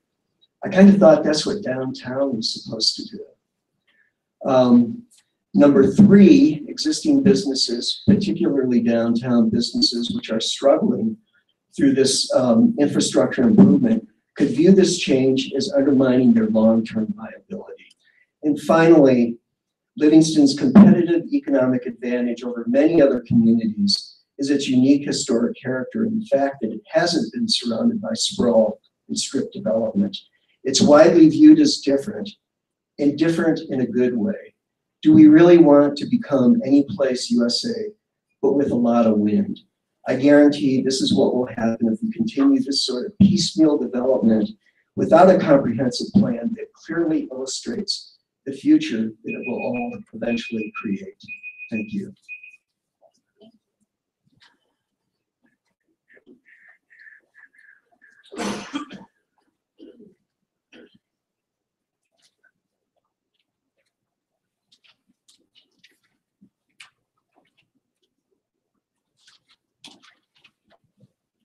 Good evening, Jerry Grable, 504 East Park Street. I also own the Yellowstone truck stop, obviously right next to it. I've been doing that for 21 years. Previous gentleman brought up most of the issues that I would like to bring up, so I'm not going to sit here and restate those. Needless to say, expansion of gas stations, restaurants, and so on would be direct competition with them. So, yeah. I am happy to hear it sounds like nobody's wanting to put in a mega truck stop, which, as shown before with the Love's incidents, doesn't seem to be the best interest for Livingston. One thing that definitely concerns me if this expansion, so to speak, was to go through, is Highway 10 itself is not able to support this kind of extra traffic. Having owned the truck stop for 21 years, I've personally witnessed many accidents, some unfortunately resulting in deaths due to the increased traffic on Highway 10. I feel if more were to actually happen, Highway 10 itself needs to be expanded to, at a minimum, include shoulders allowing cars to pass. And ultimately, I'd like to see turning lanes and so on. Another concern is, as other individuals have mentioned, we have housing developments going on basically right across the railroad tracks from where we're at. I would like to see the underpass, overpass, whatever it may be, actually go through allowing access to that housing to individuals such as myself and praying for us as well. So I feel increasing housing in that area is kind of a band-aid as opposed to the actual solution that we would need of accessing the housing that's already going in across the railroad tracks from where we're at. Thank you. Thank you, Jeremy. Any other public comment?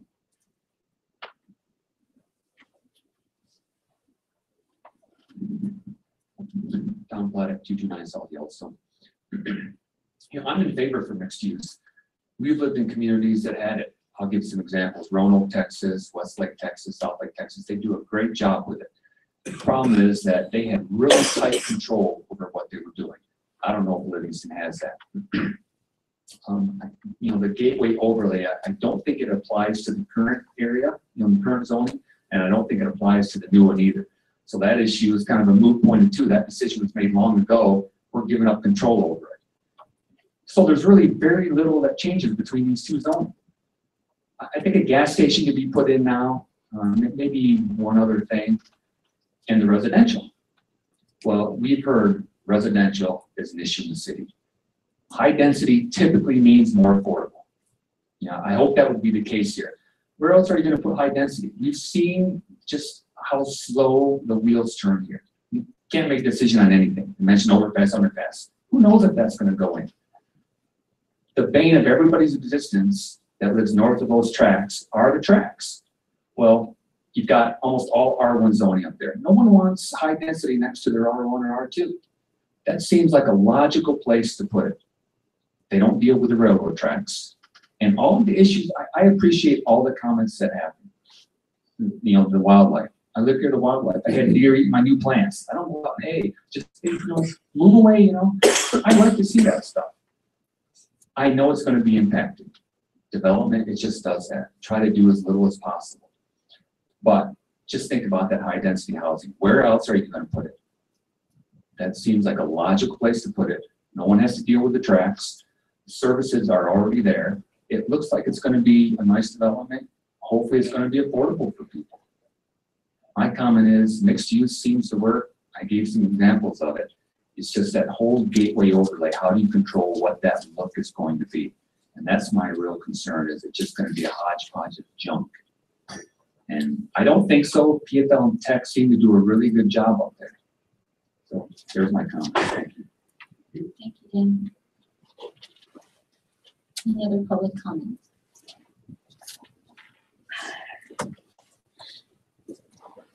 How you doing today? Good, maybe, how are you? I thought somebody needed to respond. That's my. I was waiting for you to say.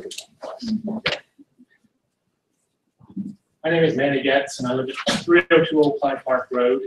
And I went to the last zoning meeting. I made a decision to come here because there was some opposition that I thought had misinformation out there about the truck stop, which I hopefully was clarified because it's not a truck stop, it's a gas station.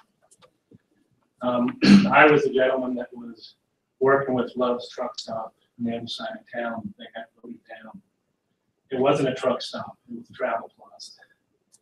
And the economic district figures that was $5 to $7 million of revenues from the city of Livingston don't come in now because we're not bringing those tourists up the street. So I look at this project and I'm like, we need housing, we need affordable housing, we need more housing, we need more affordable housing. The economic district has done a study that Park County needs 125 homes a year to keep up with the housing that's needed. Bozeman is pushing 800 homes, and Bozeman is coming over here. I moved to Livingston not to see all this stuff because I came from Northern Virginia. I worked on one of the first mixed-use projects in the country, which is called Reston. And it was a very good project. People could live there. They could bicycle to their jobs. Traffic was not like you would think it is. And if we push the housing on the north side of town, there's just going to be more traffic coming through the lights, the underpass. We've been working on an underpass. For the 20 years I've been here, I've heard we need an underpass, we need an overpass, we need an underpass, we need an overpass. It's 8 million, it's 10 million. I asked where the money is it for now, because I don't think it's going to happen for another 20 years. So you got a project here that you got all the infrastructure in. I'm not for the project, I'm not against it. You know, my recommendation, like the last gentleman, is it needs high density housing. When you do higher density housing, it creates more affordable housing. And where we're sitting at today is the rents in this town are not affordable for the young people and the service workers.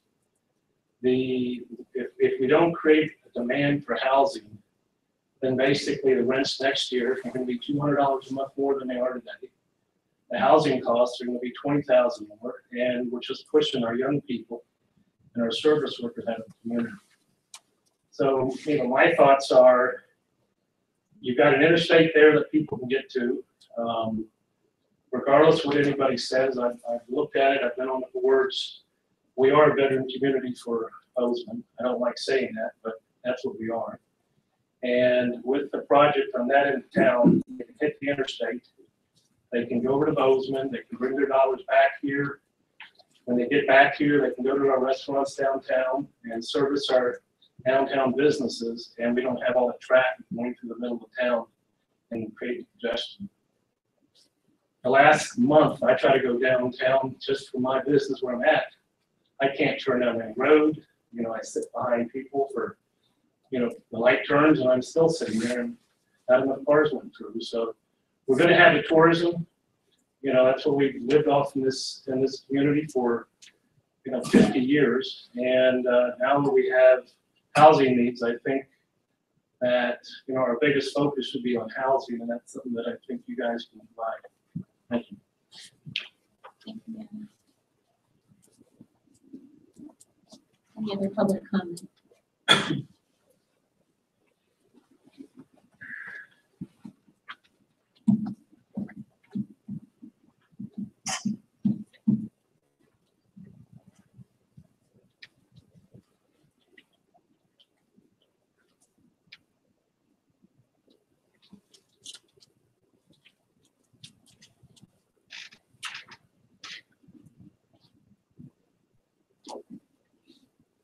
Good evening. My name is Don Cape, and I'm from 3623 Stanford Drive, Bozeman. I'm respectfully one of the developers that PFL has spoken to about residential on this project. I also want to make it abundantly clear I'm not here to try to influence what's really a community level decision. I can speak from a vantage point. I'm a third generation Bozeman guy. I know what it's like to employ people in a market where your employees can't afford to live, much less so some of our employees do come over the hill and live here, and some of our employees go out to Belgrade. When Andrew first approached me on this project, it was 100% about housing and driven primarily off of the fact they're a very rapidly growing company. And frankly, when he tries to attract folks to fill all these new positions, his biggest impediment, as he's told me, is they just can't find housing. And I think if you look at the stewardship that PFL has provided to as a community member to Livingston, the challenge this board and the planning board or the zoning board has is how do you evaluate a zoning request, not knowing specifically what's going to happen in the future. I've worked on the other end of that through the years, and I respect that dilemma. What I've often encouraged boards to do is look at who owns the land and what their intent is, and that doesn't guarantee perpetually into the future some unintended consequence doesn't happen. But I think for the here and now, look to the ownership of the land and what have they done? Have they been good stewards of the land? Have they been good community members? And I think in this case, you should be able to comfortably say PFL's been a good community member. They've honored the land, but it is really about higher density. I wouldn't say high density in the context of multi-story, multi-family, but higher density townhomes, condominiums, fourplexes and such, primarily just to put a relief valve on the housing constraint this town suffers from. And I think if any firm feels that to a great degree, it's PFL. So as you contemplate all of the what ifs, really it's housing and the gas station, the two different uses. And as Andrew's clearly made it clear to me, his driving force is the housing. It is a good opportunity for relief valve on that. And in our conversations, his standards are pretty high in terms of what sort of housing goes in there, because he's hoping a lot of his employees occupy those units. And the other aspect of it, I think, is worthy of consideration. If his employees do occupy that space, it's going to be fewer trips on that highway going back and forth from home to work. It's going to be getting on a bike and running across the parking lot or walking across the parking lot. And from a sustainable development standpoint, that's worthy of consideration as well. Thank you. Thank you. We have a public comment.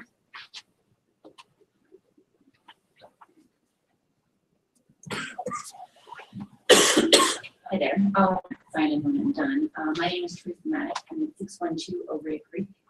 And I think I have a unique voice because I am first and foremost a Livingston resident, but I am also a PFL employee. And my family's been visiting Livingston for 20 years. We've had a home here for almost 6. And I've been a PFL employee for just under 2. And I have had time in much larger communities, and the draw to Livingston was that it is a smaller community. My children can be in town, they can have time with their friends in town. I don't have to worry about somebody bothering them, or everybody that kind of knows everybody, and that was a big draw for us to actually live here. And I am fortunate in the fact that I had a home here in Livingston, and I was able to take the job offer at Creek for Less. But had I not had a home, there were no homes that I would have been able to afford here when I was given the job offer. I would not have been able to take the job because I wouldn't have been able to live here.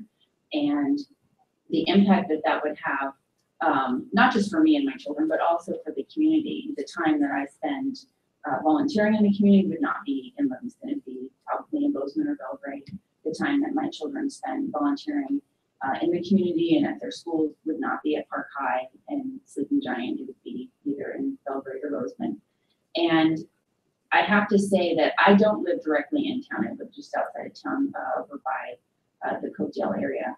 And it's important to understand, as an employee of PFL, I can see every day the impact that, the positive impact PFL has on the community.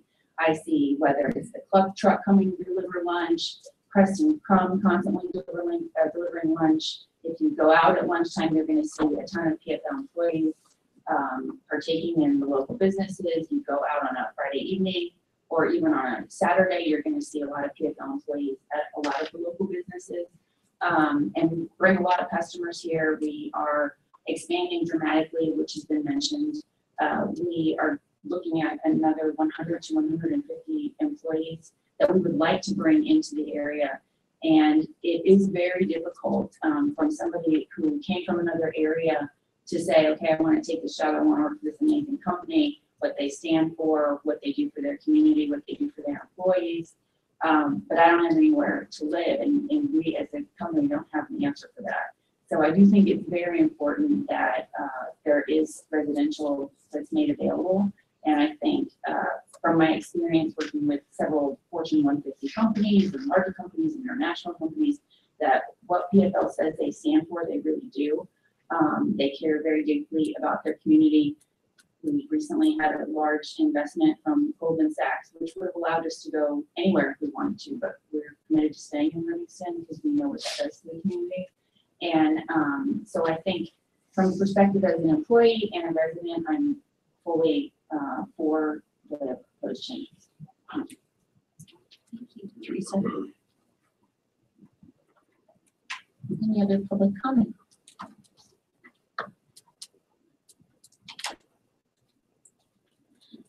Last column of comments on this public hearing. This public hearing is closed. So at this time, we don't vote. We're not voting on the public hearing or on this as a resolution. We are now moving on to our ordinances, and our first ordinance is related to this. And it's ordinance number 2071, an ordinance of the City Commission of the City of Livingston, Montana, amending section 30-13 of the Livingston Municipal Code entitled Official Zoning Map of the City of Livingston by rezoning parcel 1, 2, and 3 of Certificate of Survey 1941 from Light Industrial L1 to Highway Commercial HC. Mr. Carlos. Thank you, Madam Chair. I'm going to probably go a little more in depth on this process than I usually do, just to give everybody kind of a review of how it works. Because it's local government, this is a very dry process, and it's pretty boring, but I'll kind of tell you how we got to where we currently are. Anybody in any zone can ask for a zoning change. So if the city commission or the zoning commission could also introduce a zoning change if they wanted, but any member can come to the zoning commission and say, I would like the zoning change. In this case, the applicant is for the area of PFL and their own current residents of that area. So they bring it to the zoning commission. The zoning commission looks at it from a perspective of, does it meet the requirements of Montana state law for a zone change? Most of that is set out in Montana state code. There's a series of questions that has to answer. Again, grab the packet.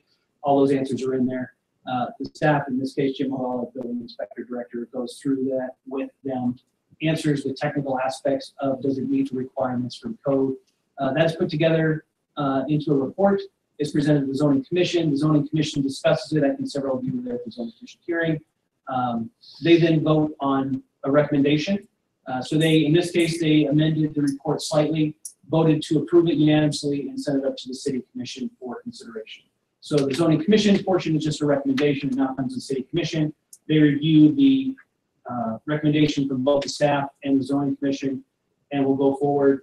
And since it is an ordinance, there'll be 2 readings. This is the first one. If this one passes, it will go on to a second one. There'll be another reading on it. So that's the dry background of how it works. I'll also try and attempt to answer a couple of the questions that were brought up during the public hearing, just from an informational perspective. There's a lot with this zoning application. There's a lot of issues, not all of them actually apply to the zoning application, and I'll try and split those out as we go. I just wrote a list of things that they were mentioned. I'll go through some of them. A light pollution one that's been asked a couple of times. Whistler actually is in the county and not in the city, and if it was in the city, it couldn't do what it does because of our night sky ordinance. So actually, if you want to stop that light pollution, you ask us to annex Whistler, and then they'll have to meet the city code for night sky ordinance, which is much more stringent. Well, the county doesn't have any code for night sky ordinance, so it's obviously much more stringent. But anything built in the PFL or parcel or the highway commercial parcel across Highway 10 will have to meet city code for night sky ordinance, which does include a light pollution section about not spilling light onto your neighbor's yard, street, public areas. So there's actually, I would say, probably one of the more advanced night sky codes for the size of town we have. So I think that's an excellent point, but in this case, that will actually be addressed by the city code. There's some questions on Highway 10 capacity. While we have a couple of figures on that, we have a traffic study that we did about a year and a half ago, about a year ago, and I just received a draft report that came in on studying some of the northwest section of Livingston that included traffic counts for turns off of Interstate 90 into PFL and at the 7th Street Highway 10 intersections. There is a lot of capacity left in Highway 10. Speed may change depending on the load. I think if there's any change that happens, that would be most likely. Again, it's all state highway department. They're going to control access points and speed changes to that section of road since it's their state highway. But as far as pure capacity goes, if you think of how much traffic goes down Park every day versus how much traffic goes down Highway 10 every day, you'll see there's a lot of capacity left for Highway 10. It may take changes, but the capacity is definitely there. Jesse's email brought up active transportation, and that's probably a concern for this development, although it's no different than the parcel across the road from it, both from the highway commercial, both from, if it's approved, they would both be highway commercial. So that one could already do residential, and it's disconnected from an active transportation perspective. There are plans to include that. We would love to extend the path that currently comes from downtown, crosses at the substation there by Chaco, but you could extend that along through the railroad right away. That could eventually connect to that neighborhood, and you'd have an active transportation path. Also, if we ever get to a point, although Manny, you hurt my feelings by saying it'll be 20 years, where we do a separated grade crossing, that would also include some kind of bike path active transportation access. So again, those are proposals. They're obviously not in development, but those are possibilities. Another possibility for this type of separated development would be to include it in the one-rider public transportation schedule. So that would actually help both workers who live downtown Livingston would like to go out to PFL, and people who live out of PFL would like to come down. We could add that to the public transportation schedule. That would be a way to address that concern. The growth policy, so there's no legal consideration with the growth policy, as there's nothing, it meets all the state requirements. You may not like it, but it meets all the state requirements.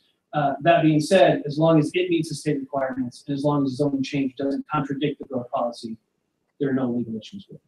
I mean, I think it's, I guess, robust enough to address this issue, but one of the things that you will see in the staff report is that they did find that it did meet the, at least goal number 1 of the growth policy, and I think that's an important one to bring forward because it actually, one of the things it addresses is that in our growth policy is that zone changes should address the anchor businesses in the community and assess their needs as they change. So that's part of our growth policy that's currently written, and I think that's exactly what this is Printing for Less is asking us to reassess their needs and make a change based on, this case, I think, employee housing in general. Wildlife is often brought up, and this is the opportunity for me to cover a couple of things on that front. Probably a good place to draw some of these lines. The area is already zoned for development, so development in and of itself isn't a disqualifier for the zone change because it can already be. If you think that highway commercial will have a larger impact on wildlife than light industrial would have developed in that wildlife, then that would be a consideration. But in this case, the hotel could still be built, the data center could still be built, the extensions to PFL could still be built. The changes again are residential and a gas station. the map that you have up there, this is sometimes brought up as the wetlands in the area. So these are the state identified wetlands that are next to PFL. It's a little hard to see because they don't actually include anything on the map except the except the actual wetlands themselves. The big break on the north side, that's where the railroad runs through the wetlands. The next little break is where Highway 10 runs through the wetlands. And then if you keep going south, that little line through there is actually old Highway 10, where it ran through that area. So each one of those is identified as state wetland. Sometimes we talk about riparian areas, but none of this is, and that's a fancy word, river areas. This is not designated as a river area. It is only emerging wetlands. So there's some emerging wetlands that are temporarily flooded, some that are semi-permanently flooded. The blue areas are aquatic beds. The one on the north side there is actually an excavated aquatic bed, means that the rancher dug that up. But now there's enough vegetation that grows there to identify and stays as a wetlands area, an emergent wetlands area. There's a fancy word that means it's marshy, but it's that's pretty much what it is. The dark green area is the only one that's a little different. That's a shrub area, which means that there's trees up to 6 meters or 20 feet in that area. The only reason there's trees there is because that's exactly where I think the culvert was for Old Highway 10, so it's dry enough the trees can grow there. Any development that happens in this area can't encroach into that without the state's approval. So DEQ would be involved in any development that happens there. If you look even at the conceptual drawing that PFL provided, I think there's a building kind of in that little cone-shaped area down there, which means they know exactly where the wetlands are and have taken that into account. People there were some concerns about gas stations, if that would be likely to pollute this tributary. This is an unnamed tributary to Fleshman Creek. If you kind of look at that space where the old roadbed goes in, and then it kind of wanders around there, that space right in the middle is the current truck stop. So I think if there was a concern, it would be there. It wouldn't be in a gas station at least a couple hundred yards away. And there's not been any concerns to date with the current truck stop. There's been no leakage into the current wetlands. So I don't think there would be a significant impact on the wetlands. There's nothing the DEQ has identified. Obviously, any construction in this area would have to get DEQ approval for runoff. So they would actually have to control any runoff into this wetland. May actually give it a little more water. You actually can develop in this area, which is why you see those cuts through it. The state will just look at it. Obviously, when Fleshman Creek gets to Livingston proper, we piped it through underneath the railroad, underneath Highway 10, and then underneath Town and Country, and underneath about every other block through town. So there can be development, it just has to go through the state. But that's an issue the state will absolutely look at and cover. So that's a concern that's not as important to this particular request. There was some, and I think it was addressed already, some concern over not being in the Gateway Overlay Zoning District. Again, that was a decision that was made when the Gateway Overlay District was created. This parcel of land is in it. It won't be in it with the zone change. If there's a desire to place that overlay over the top of it, that would have to be a separate zoning change, which could be brought by the zoning commission or A1 to the zoning commission. And then we go through a similar process to what we're going through now to see if we would place the gateway overlay over that area. People ask why wasn't it put in?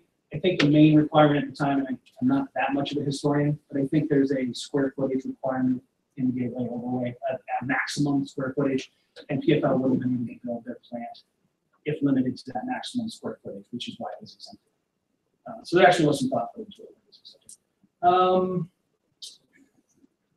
And that was something I do want to thank the zoning commission. They did a very thorough job of reviewing this. That was one of their supplementary notes that they wanted the commission to look at, so realize that it wasn't in the overlay area. I think that brings us to the boring legal aspect of it. All of these are important questions, but not all of them apply to zoning. So the question, as we analyze this, is that different than light industrial? So is the disruption of wildlife different than light industrial? Which it probably is not.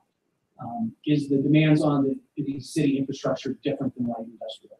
There may be some increased demands on at least the sewer system, probably not the water system. Light industrial takes a lot of water, not as much sewer.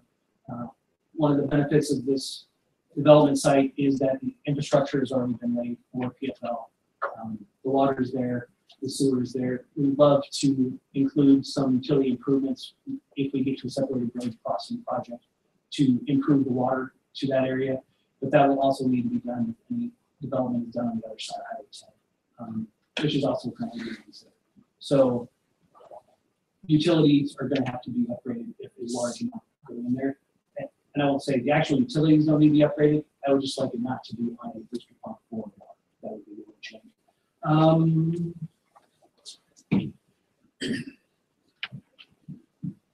Other than that, most of the recommendation is straightforward. You can look at the questions that were provided in the staff package. If there's any questions on those, I'd be happy to answer them. And I think the last point I'd like to make is this conceptual plan is a great thing to consider what could be there, but that's not what the proposal is. There's no development proposal. The decision can't be made on, I don't like housing there.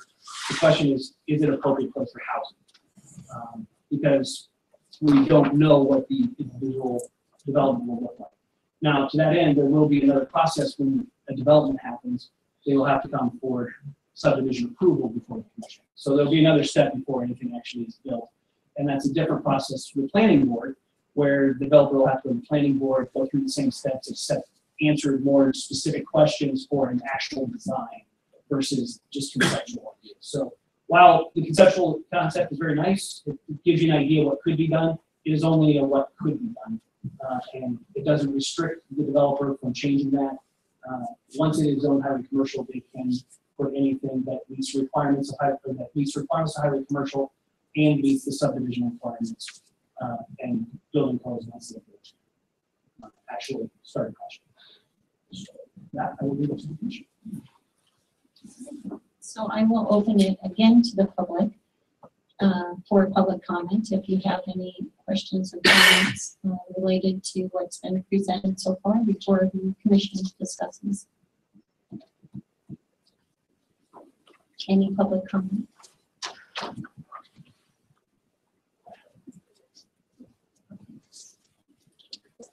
Craig mentioned something earlier, so I'd like to bring it up.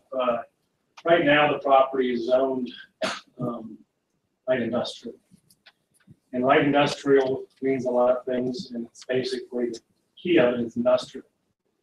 And if we're going to protect our entryways in the Livingston, the industrial look isn't necessarily the best look to have. If you have highway commercial properties want their places looking nice because they attract customers. Homes want their places looking nice because people live there. They want them to be nice. I worked with owners of properties on Easton to Livingston for 5 years. We clean up all the industrial stuff. If anybody remembers the lumber yard out there, the junkyard and everything else, and we cleaned all that up because we wanted to clean the entry on the east end of Livingston coming in. We got a gorgeous hospital out there. We got nice buildings going up out there. And I think on this end of Livingston, Tech Electric has done a great job. Bringing for Less has done a great job. And I think we need to look at, what can we do to make it look nice as you come into Livingston? And I think that's what our focal place is for people to come into. And if it's continuous light industrial, which it has by right, you can build up just a steel building up there and you can put all the equipment, transformers, all that kind of stuff right there. And you're going to see that as you come in from Bozeman. Where I think if it's more structured with a highway commercial or housing, it's going to make it a better appearance coming in. Thanks. So thank you. Oh, sorry.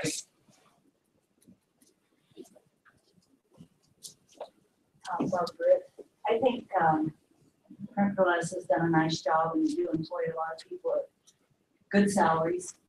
And I can see the need for housing and how convenient it would be if it's right there. My negative thinking on the whole project is that a gas station and a restaurant can hurt our downtown.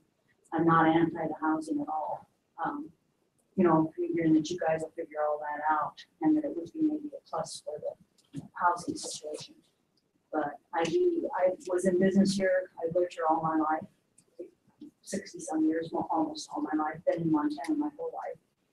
And it's hard to see all these changes growing up in this community. but they're coming and we've got to address them. But I do think we need to consider our downtown businesses with the restaurant and them, if that can be separated or anything done about that. And the gas station. Can we clarify, a restaurant can go in regardless if it's, Pardon me? highway commercial, the only difference between highway commercial and light industrial is the residential and the gas station. So a restaurant can go in how it's zoned currently. Okay. I just wanted to make that point I clarification. appreciate that, Yeah. because I didn't understand all that. Yeah, so it's primarily the gas station and the residential are mindless. But when you change it, the gas station you can go in also.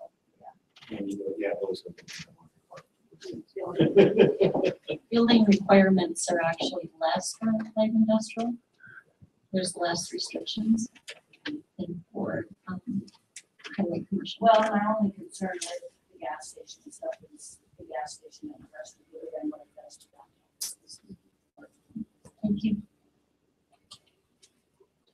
Any other public comments? So I will open it up to commission.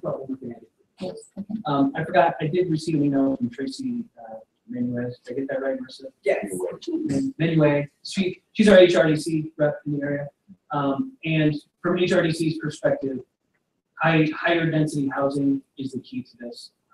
They see the housing need and are supportive of any higher density development. And highway commercial doesn't allow a higher density development we're talking about. So they just wanted to throw a note of support for anything zoned higher density. We really would like us to look at more higher density zoning across the city, but if this is a possibility, this support. So I just wanted to know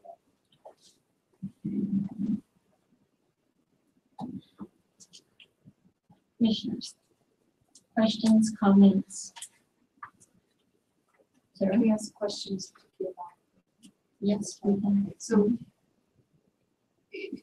just the one question I had for PFL is, so is it the idea is once the zoning changed, would PFL maintain the ownership of the property, or would it be subdivided then to make the housing, proposed different areas?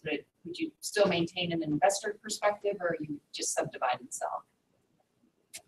At this point, we're just looking for the possibility of joint ventures or other opportunities along those lines. But Printing for Less only owns one of these 3 tracks. And we went together, Andrew owns partial interest in these other 2, but we don't currently control it 100%. And you know, all we can do is look for presentations, options that people might come to us with, and we don't have those in hand at this point. But one of the points that we had to bring forward is the need for housing, and if we can incorporate that, we feel like we can attract potential partnerships.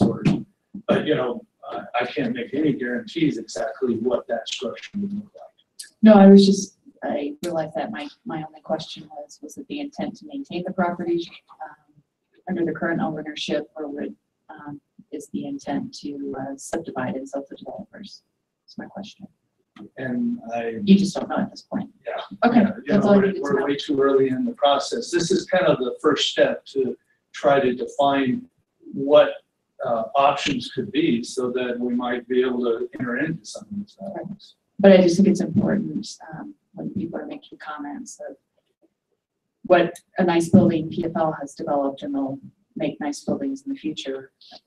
If they're not owning that land and they sell it to be subdivided, then I'm just trying to point out the generalizations that people make that may not exactly be what comes to fruition. So I just want to make that clear. But they are the anchor tenant there, and they're very concerned about what would be built there. I'm sure they are. I just am making my point of clarification. So I think then the other comments that I have is, we keep talking about the housing needs in the community. And I have brought this up since I've been on the commission with no support, that if we truly are concerned about our housing in Livingston, then we need to look at our vacation rentals. If we continue to take the housing that we have and pull it out of residential housing and turn it into a rental market, that's where our housing is going. And I clearly think that's where we need to look first, is to put some sort of ordinance in with vacation rentals like any other community in Montana does to help maintain the available housing in our community. We're just letting it go. So there is a simple, immediate solution to our housing that we can look at by giving a direction to our planning commission. That being said, we continue to be caught off guard with these development requests or zoning changes, whichever they may be, in regards to what always comes up as a traffic issue, which I believe is a safety issue. We had high density requests for a zone change on the Northside Hill that was denied primarily due to traffic, was the biggest concern. With the addition housing there, we did not make that zone change. And I voted that way as well. I actually had suggested a moratorium on any future development in that area until we had a solution to our traffic on the north side against the tracks. When I look at the difference of this request here between highway commercial and the light industrial, which is primarily the residential and gas stations with some other caveats. But what those two things have in common is a lot of traffic. Gas stations are huge traffic magnets. Housing, you're going to have a lot of additional traffic. You have people going to and from work, to and from town, to and from school. I'm not sure if anyone communicated with the school district about functionalities of school buses getting out there to pick up kids to school. And again, my concerns come from and stem from safety. I take Highway 10 every day. There may be a capacity for additional vehicles on Highway 10, but what is missing on Highway 10 is there is no control. There is no traffic control. Our city manager made comments to Park Street. The difference there in Park Street is we have controlled traffic. We have stoplights, we have turn lanes, stop signs. None of that exists on Highway 10. And I feel it would be more beneficial before we approve this additional traffic through housing and gas station proposals that we do have. I know we did a traffic study with our current traffic, but it would be interesting what the State Department would have to say about the capacity of Highway 10 with a conception of what that traffic would look like in the additional population having absolutely no control on that Highway 10 right now. I think we need something in there first prior to expanding the traffic in that area.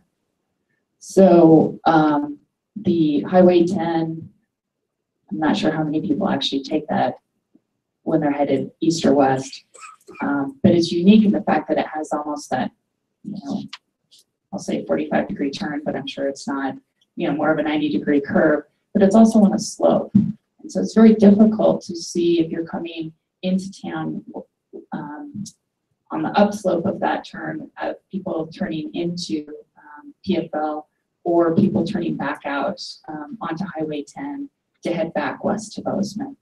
And so my biggest concerns is the safety. I think by changing the zoning, we will increase the traffic more than we would if it was light industrial. And I think we need an assessment of Highway 10 and what can be changed to provide that traffic safety prior to adding the additional traffic from the zoning change. So thank you. Is there one? Well, I can pass it to someone else as well. Say, if someone else wants to speak, sorry, I didn't want to put you on the spot.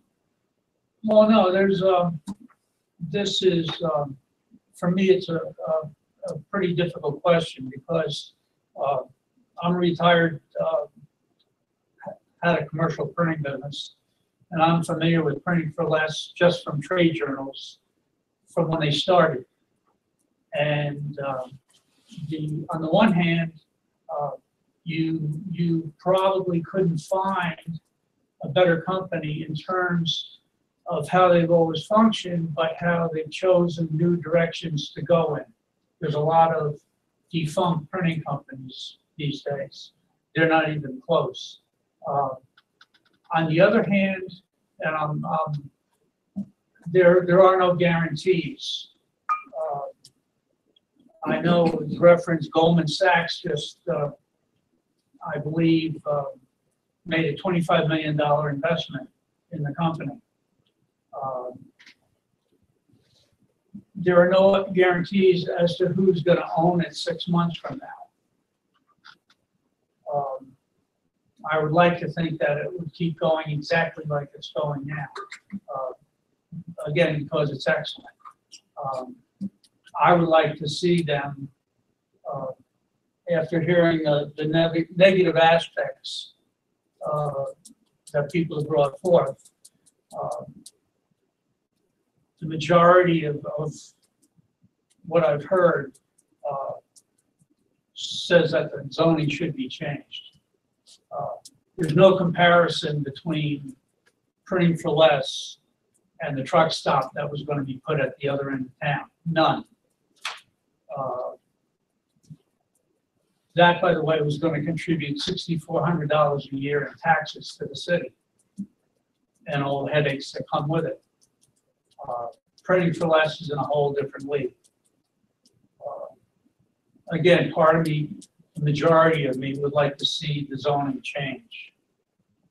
Again, but nothing is written in stone, so you make the best choice you can and write in the best zoning or whatever restrictions that you can and go from there. Thank you.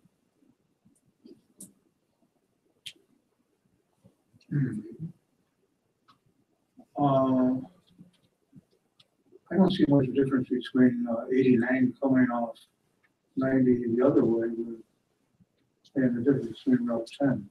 For the hospital out there now on 89, that's the businesses out there. It's the nature of what we are. I think this change is good. And we have to always address safety and speed and all that. I think the speed limits come down in the future as far as I see, with an increase in there. And I see no connection between what they're doing in downtown. This is my real problem. The downtown is going to be the benefactor. With increased housing, increased people, 150 people are going to be hired. What are you looking at me for? Why are you looking at me? No, not, I'm just saying, looking, yeah, I see good stuff coming in the future, so. And this is the first step, and I think the first step is required is to compare what the zoning was to what it should be, so. Things are changing. And we got to do the best we can with it, so. I think the first step is we do change the zoning. Thank you. Thank you, Mel. Regarding state highway, correct me if I'm wrong on this, but they have a tendency not to do anything until something comes first. As with the hospital, which took an act of Congress with the speed limit down to 55. Let alone a turn lane and a center turn lane. So if we could get them to do it first, but they're not going to do any study on it until the thing is built and something's there. I think that's wrong. It's the wrong way to go about it, but waiting for that, that's never going to happen. Is the Yellowstone truck stop in city or county? That is county. Yeah. That was my other question. And there again, regarding, there's not a whole lot of difference between light industrial and highway commercial. And I want to see more high density housing. I didn't want it on the north side of the hill. I don't think it was appropriate for the subdivisions up there. But to me, this is a perfect area for something like that, for flexes or stuff like that. Being able to control whether it's affordable or not, I can't tell the developer what to do as far as that goes. I would only hope that, Printing for Less does have a hand in it. Obviously, they know what their pay range is and what their entry level people are making and stuff like that. But could possibly afford for housing. But there again, this is just a conception and stuff like that. So, and seeing that we already have highway commercial in one aspect, across the road, I find it hard to deny a zoning change in this case. Be it just that the hang up is residential and gas station. But Michael, you had some other things that you said that are a little weird. I think if there is something like that. There's some strange things that would be allowed in highway commercial. There's a couple that wouldn't be allowed that are currently allowed. And they're things like auto garages, crematoriums. I think a crematorium is allowed in light industrial, but not in highway commercial. Catteries and kennels are allowed in highway commercial. I forgot about that. So there's some odd one-off things. Well, we have one downtown, so yeah. So I mean, anything you see on the should be out there. Right. Okay. And I just like to address what you said about the state. It's true. The state never does anything until after there's a problem. We do have some projected numbers, which is nice from the new traffic study. Yeah, since we've done that. Yeah, and they're actually projected with an increase of about 3,000 people. And those numbers are still very viable for Highway 10. The things we can do, and I think the state would look at eventually, speed limit's going to be the big thing. And again, the big difference between Park and 10 is Park is controlled at intersections. And there just aren't many intersections on Highway 10. It would probably at some point require better control. I mean, the PFL intersection is already a controlled intersection. It's just a one-way controlled intersection. Especially if that becomes a four-way intersection, if we can match it up with some kind of separated road crossing, it's absolutely going to need some kind of traffic control at that point. So there are things that can be done. Obviously, a turn lane going into PFL would be nice, so if people are coming around the curve, you don't have to worry about something there. So there are things that can be done, but the state's not going to look at any of those until there's a need for it, not a projected. That's unfortunately just the way the state goes.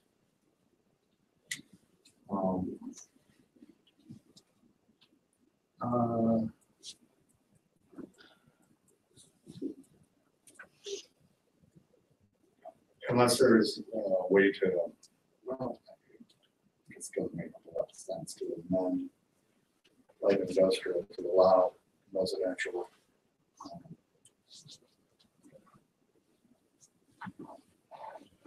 Yeah, I think it's kind of. That's affecting the big section. Yeah.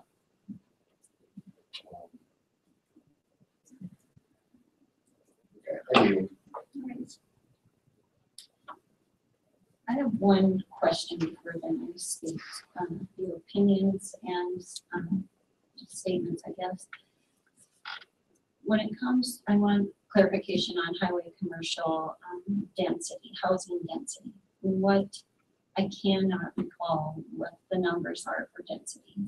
Can they have apartments to certain sizes?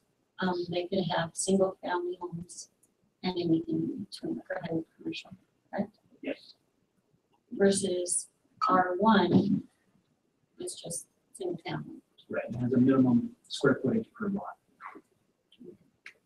And I know this is a development question, but why are we looking at, and this isn't a zoning question so much, it's more of a statement, and maybe something you can clarify. Why are you looking at the townhouses versus maybe higher density for the needs of the community? Right now, we know that from the research that we've done and the questions. We're going to need a motion to continue.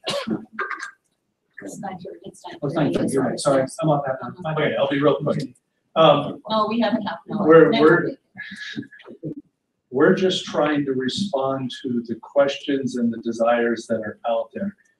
Like I said, we're a long ways away from coming in here with a development proposal of this is what we want to do.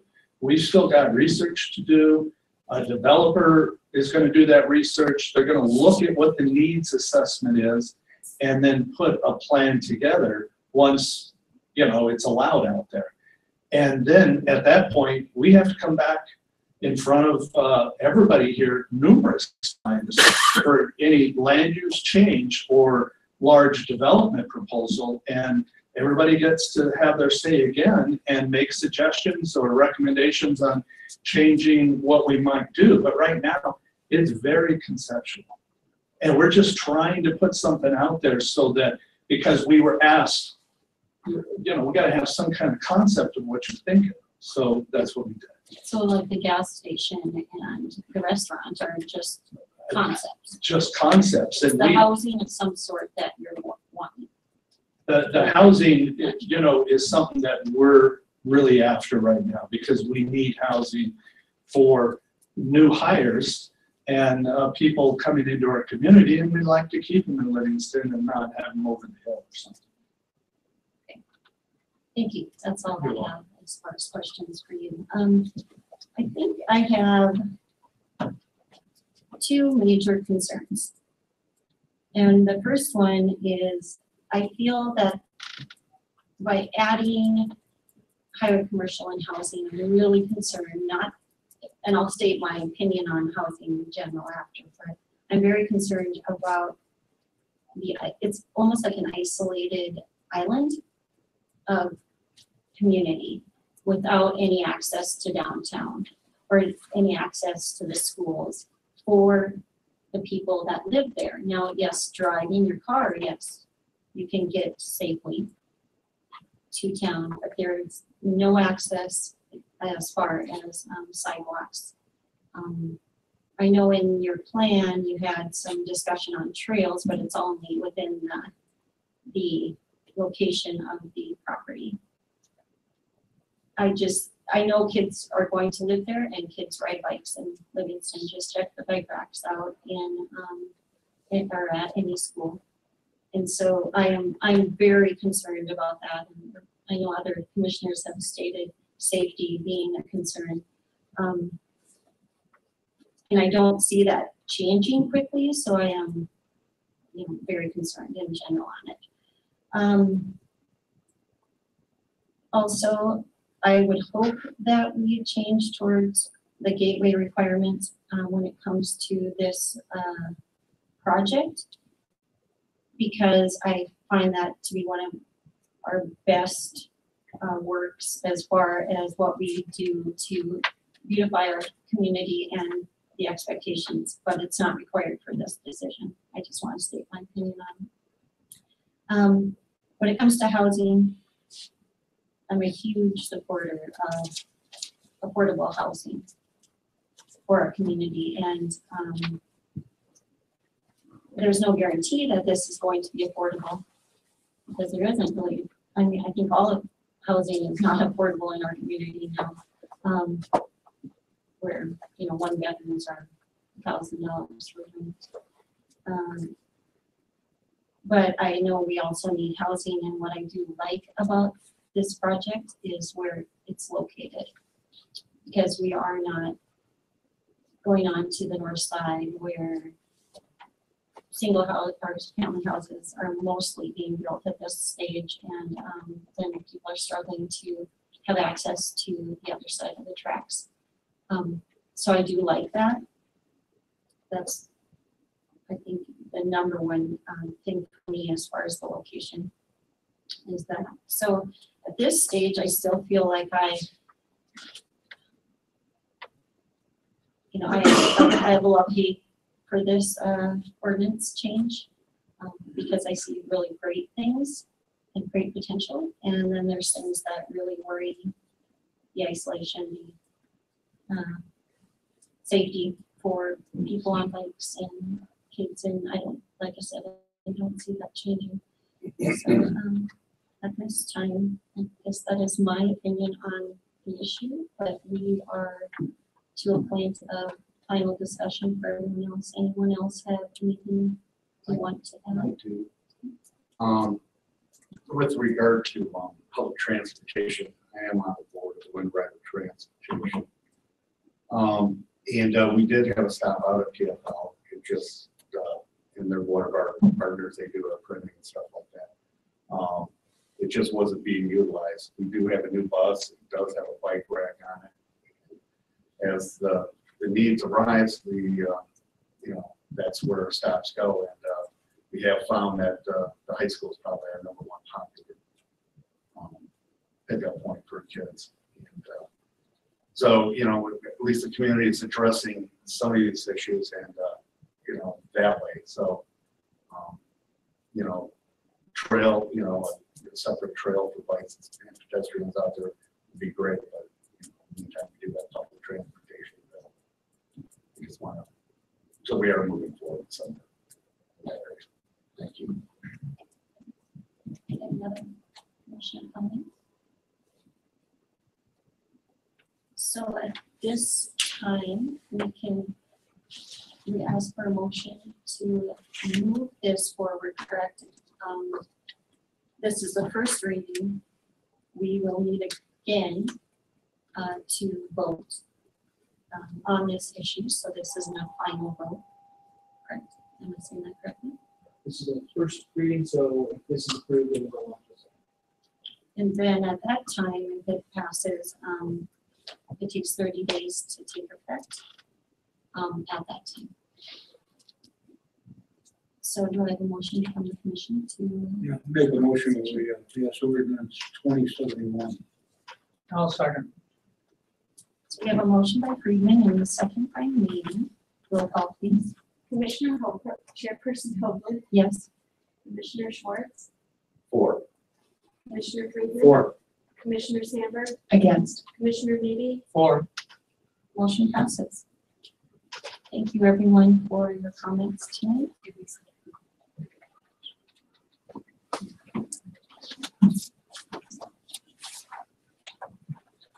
And tonight we have no resolutions and we have one action item. Oh. All right, thank you. We do have one more ordinance, and number 2070, an ordinance of the City Commission of the City of Livingston, Montana, amending ordinance 1991, and ordinance 2041, chapter 9, article 4 of the Livingston Municipal Code entitled Parking Stop and Standing by adding an additional loading zone on the east side of L Street at the intersection of L Street and Park Street. Mr. Curtis. Thank you, Madam Chair. So this is the official ordinance. You guys already saw this request from Jeff Dickerson for a loading zone for his veterinary hospital. So we approved zone 4 to the formal stage. Again, it's an ordinance change to the parking code. So this will be the first reading. If it goes on, there'll be another reading in the 30 days after that will become effective. And this does give him the loading zone he asked for, but not the 2-hour parking. So I'll open it to public comment. Do we have any public comment on ordinance 2070?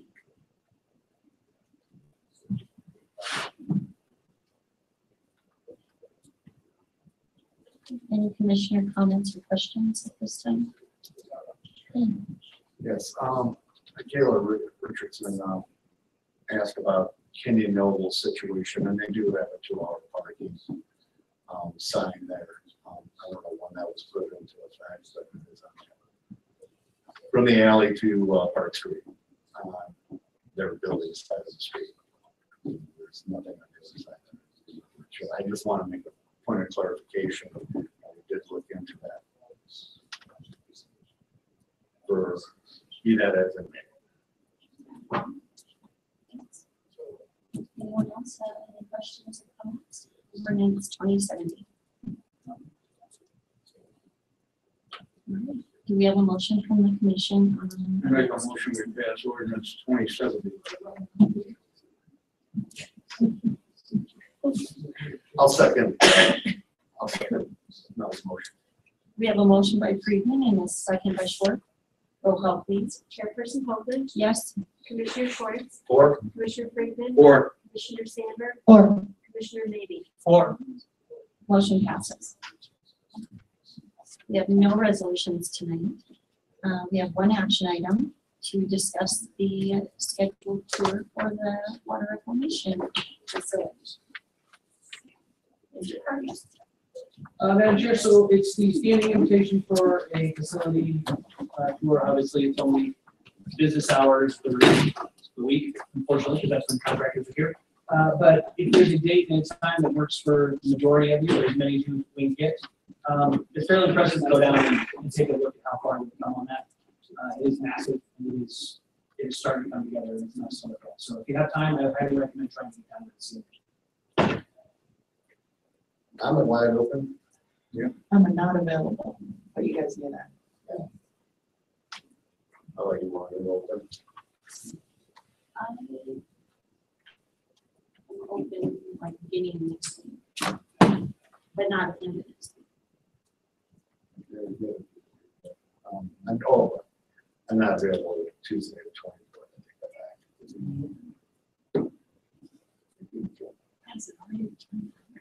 Next week, yeah, a week from today is 1:40. The 23rd, does that work for something? Monday, 23rd. And the public meeting? Yeah, you're always welcome What to time? join us. They'll publicly post it as well, that, and then you can join us. Yeah, what time is a good time, do you think?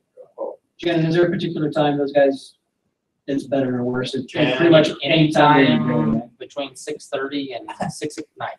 You guys can make a practice happen. Good idea. How about 10 o'clock on the 23rd? How's that? what time? 10 o'clock. Yep, I can know.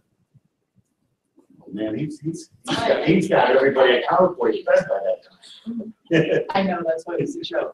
I think Mel and I get up at the same time. How's that work? That works good for me. Everyone? I like that. And that's enough time. Yeah, 4 days.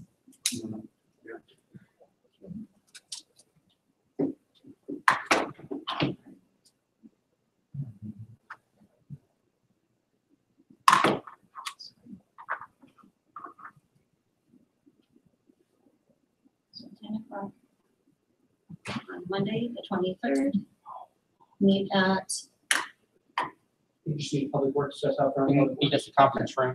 I'm going to the office there. We will get you hard hatted and safety vests on, and we'll walk down. There's a parking lot right there. Public works, right where the recycling front of it, Yeah. the brick building. where you used to pay the water bill, that's before you come. All right, so done, and now we have Mr. Carter's here. Comments, please. Thank you, Madam Chair. I just have a couple items for tonight. First, I'd like to say that our code enforcement officer has started officially. We still don't have his replacement on the standard force, so it's still catch as catch can. But we started to meet with both the building and planning department and public works for animal control and start to iron out some of the where authorities cross and trying to figure out exactly how it works. It's gone very well so far. In fact, this week, while looking for some improperly parked cars, we actually discovered 2 stolen cars from Helena. So he's already paid off. So we're helping Helen out and finding their stolen vehicles in Livingston. Who knew? Great, now we got a clerk here. We'll take care of that too. But actually, that is one of the benefits of it being a sworn officer doing code enforcement, is they're able to look that kind of stuff up, and it's something that would be done on the spot. So that's a win early on. Yeah, that's great. Count that. The other item, I sent you an email on this today, but I wanted to give you the opportunity to ask any questions. We'll sit down with Department of Public Health and Human Services yesterday, the Deputy Director and CFS. We've been working with some other agencies trying to figure out a way to convince them to leave at least some resources in Livingston. There's no way they're going to leave the entire office here. But we have offered to give them some office space in the city center. We're working with some local nonprofits if they can cover some of the remodeling costs, some of the upfront costs. We figured the way they would need it for child interviews, supervised visits with parents and that kind of thing. But we think that The county has at least indicated they're willing to look at covering some of the IT costs with us and splitting some of those. If we get the upfront costs, it should be a fairly minimal cost, just the cost of a conference room really, to allow them to hopefully save enough money that way to leave some capacity here in Livingston. We talked to them yesterday. They're required to give a plan by Friday, so I doubt there's actually any time to change that plan. But I think they were interested in at least considering it for the future over the next few months, maybe figuring it out between the agencies what they would need, and then would it save them enough money in travel costs and rent here that they could maybe even add an FTE to give a new FTE to Billings and leave one of our workers here. Don't they own that building on Park Street? They're paying like $40,000 a year rent on that. Oh, geez. Okay. So there's a lot of savings in just getting out of that. Got it. Yeah. So I just wanted to let you know that's what's going on. Hopeful. I don't say I'm optimistic, right? Because it is the state, but Yeah, no. But I think it's at least it's the only solution-focused suggestion I've seen so far, and so hopefully we can move forward that with the state. And that's all I have. Thank you. Thank you. Lauren? The skateboard folks, they have $50,000 in the bank towards the 65 that they owe. And that was as of about the middle of last week. And they've got a couple other commitments, but they do not have the actual cash on hand yet, but they do have 50. Thanks. Thank you. Sarah? So in regards to public comment, replays consistent messages of the trailers and motorhomes and boats and me tripping over the electrical outlets of people in their motorhomes with visitors staying, etc. So I guess I'll just say that I don't feel we're doing our job when these complaints come to us and we don't respond. And we don't, I mean, that's our role. That's why we're here. We have ordinances that we're not following. And I also understand we don't have somebody who can cover the entire city 24/7, and I get all that. But I think we deserve a response to our public, something other than silence. And do I have anyone have a comment or a suggestion so we don't have silence again?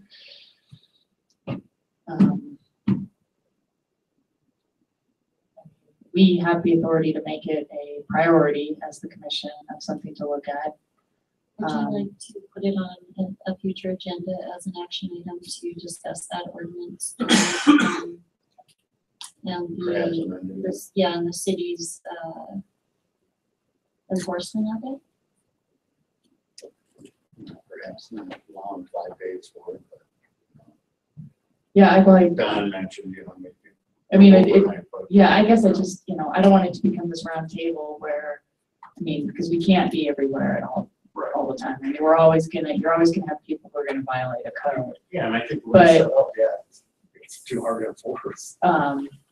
But something, I agree with the complaints and I see them. And, I realize that it's a property owner's liability when somebody trips over the wire, but, really, the motorhomes around town in the summer, people's families coming to stay and hanging out on the street is just not acceptable, I think. But yes, Mr. Cardos, you were going to say something. Well, I think this is an issue that is obviously complicated because I think Don's right about one thing. The only way to really enforce it is to have no overnight parking. But there is no place for people to put those kind of vehicles. Right? I think if we want to put some thought against this and some effort against this, I think we need to look at some kind of public-private partnership where we create a parking facility. And once people have the ability to put it somewhere else, then you can enforce those codes because they have another option. But don't people have the option? In any other town, they have to go to a storage unit we don't really have that.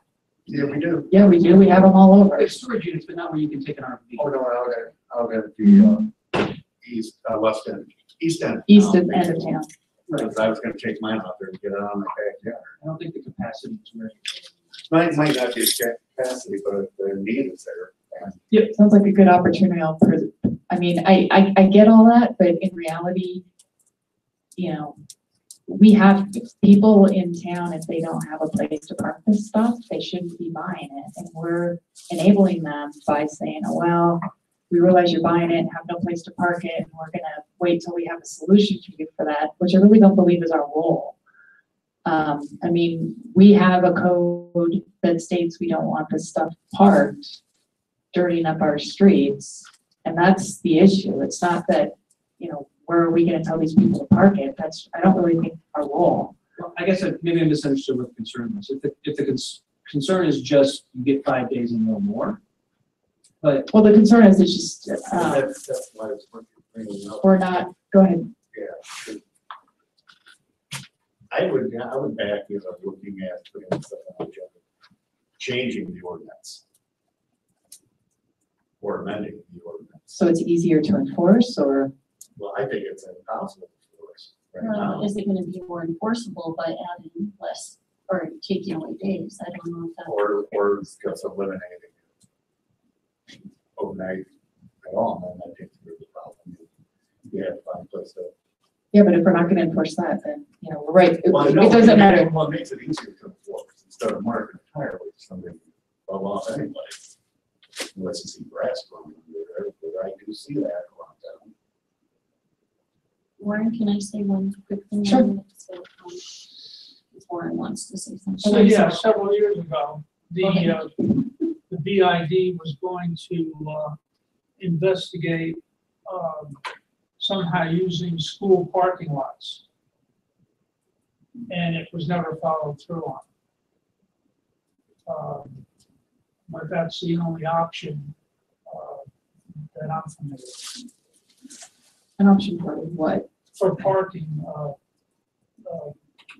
not people who own it year round and are in town year round, but for visitors. Visitors. Yeah. I think I mean, we have an issue, more of an issue in the summer, but we also, in the winter, when people aren't recreating, they just park their stuff out on the street anyway. So to me, I'm more concerned about our residents and what our ordinances say and the fact that we are enforcing them.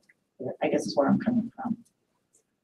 Well, what I was going to add to it, I know one of the complaints on the other side of this issue is that we are a very recreation-based community. So we have boats and we have outfitters and we have people who camp, and they may camp, you know, on the weekends. So the trailer goes away and then it comes back and it parks for 5 days and they may do it again. Then there's the opposite of, obviously, of people abusing the issue or the ordinance. So in my opinion, we need to find sort of a middle ground. And I think originally from what I've heard when it came to this ordinance is that 5 days was kind of in relationship to that, to valuing the recreational aspect of our community. So for summers that works, but it's what happens outside of that that is our bigger issue. I think we should put it on as an action item and start rethinking this issue. When it comes to my turn, I would like to do that. Propose. Ordinance. The first year I was on the commission, we tried to enforce the ordinance. Yeah, people came to the city hall with guns and knives, and how dare we do that? And that's the mentality. The worst part too, if you take 7th Street, that's got the light at park, and you're coming down, you can't see it. You know what I'm saying? I mean, when you pull out in that intersection, you're light, you cannot. Well, fortunately, it's stop sign now, but. Yeah, so it's and also by nature of what Livingston is, Montana, we got boats and we got all kinds of stuff here, which is part of the area. So, well, but I think we have to. All right. I think we have to take it apart and see what we can put together. It makes any sense. We're running Since out I of still think I have the floor, and we are gonna run out of time if we don't move on, and I don't want to make a motion to extend it. So I would like to put it on the agenda and Quentin give me a second. Yep. So it'll be on the August agenda. We're on first and second. First, is there anything in that time that you need to do to help answer this? That you need more time or less time, or It depends on what you would like from the staff. what would you like from the staff? Well, I don't think we're asking anything. I mean, we could just, maybe it just comes out that we make a directive that we want it to be enforced for, but that's what we want the code to focus on. Or change ordinance. So I don't think we're looking for anything from administration at this point. I think from the staff, I would like just a real in-depth review of the ordinance. I mean, or discussion from you as to some. Specifically, what does it say? And what are some options? Okay, is that it, Sarah? Thank you. No? I want to thank, we never got reports on the judges' activity until the judges that we had one female, and I want to thank. We got a good business going. So, we never saw that before, and I appreciate that, so thank you. I will go real quickly. Shannon, Matt, great job downtown. I mean, every business owner I've talked to has been overwhelmed, overwhelmingly crazy. God, I had something else to say. Okay. Ordinance one, just briefly review trails. They have an HOA. They don't allow campers parking on the street. And the Northtown subdivision, that's in theirs as well. So they can do it, we can do it. I yield. Okay. Two positives, just the 4th of July celebration went really well, even with the parade being down construction streets, or streets under construction. I've heard a lot of great positive things from the downtown in general. Even when I checked in on like how business is going and when I walk downtown, people have said, oh, there's slow times, because of this, but generally it's not horrible. So I think they're appreciating that. The last thing is, when are the stop signs, the final stop signs going to be put up on calendar and in the others areas from our study? Signage is a fall project. Once we're through the streets, once we're through the street project, once we're through the gradients and the alleyways and all that kind of stuff, that'll be kind of once we're, and especially once we're done with the street sweeping, that's a huge time sink. But once we're kind of through the summer construction season, then we're going to concentrate on getting the signs up. You'll put in the little, like the teaser signs at the bottom that kind of tell people, right, that there's now a sign like we've done before. Yes, I'm sure we will. Hopefully the big red stop sign will be a good clue. Yeah, but I think the only one that we're not sure on right now is whether or not we're going to make calendars, we leave it a four-way eventually. Probably Lewis and Beaver. Yeah, throw one on six. Lewis.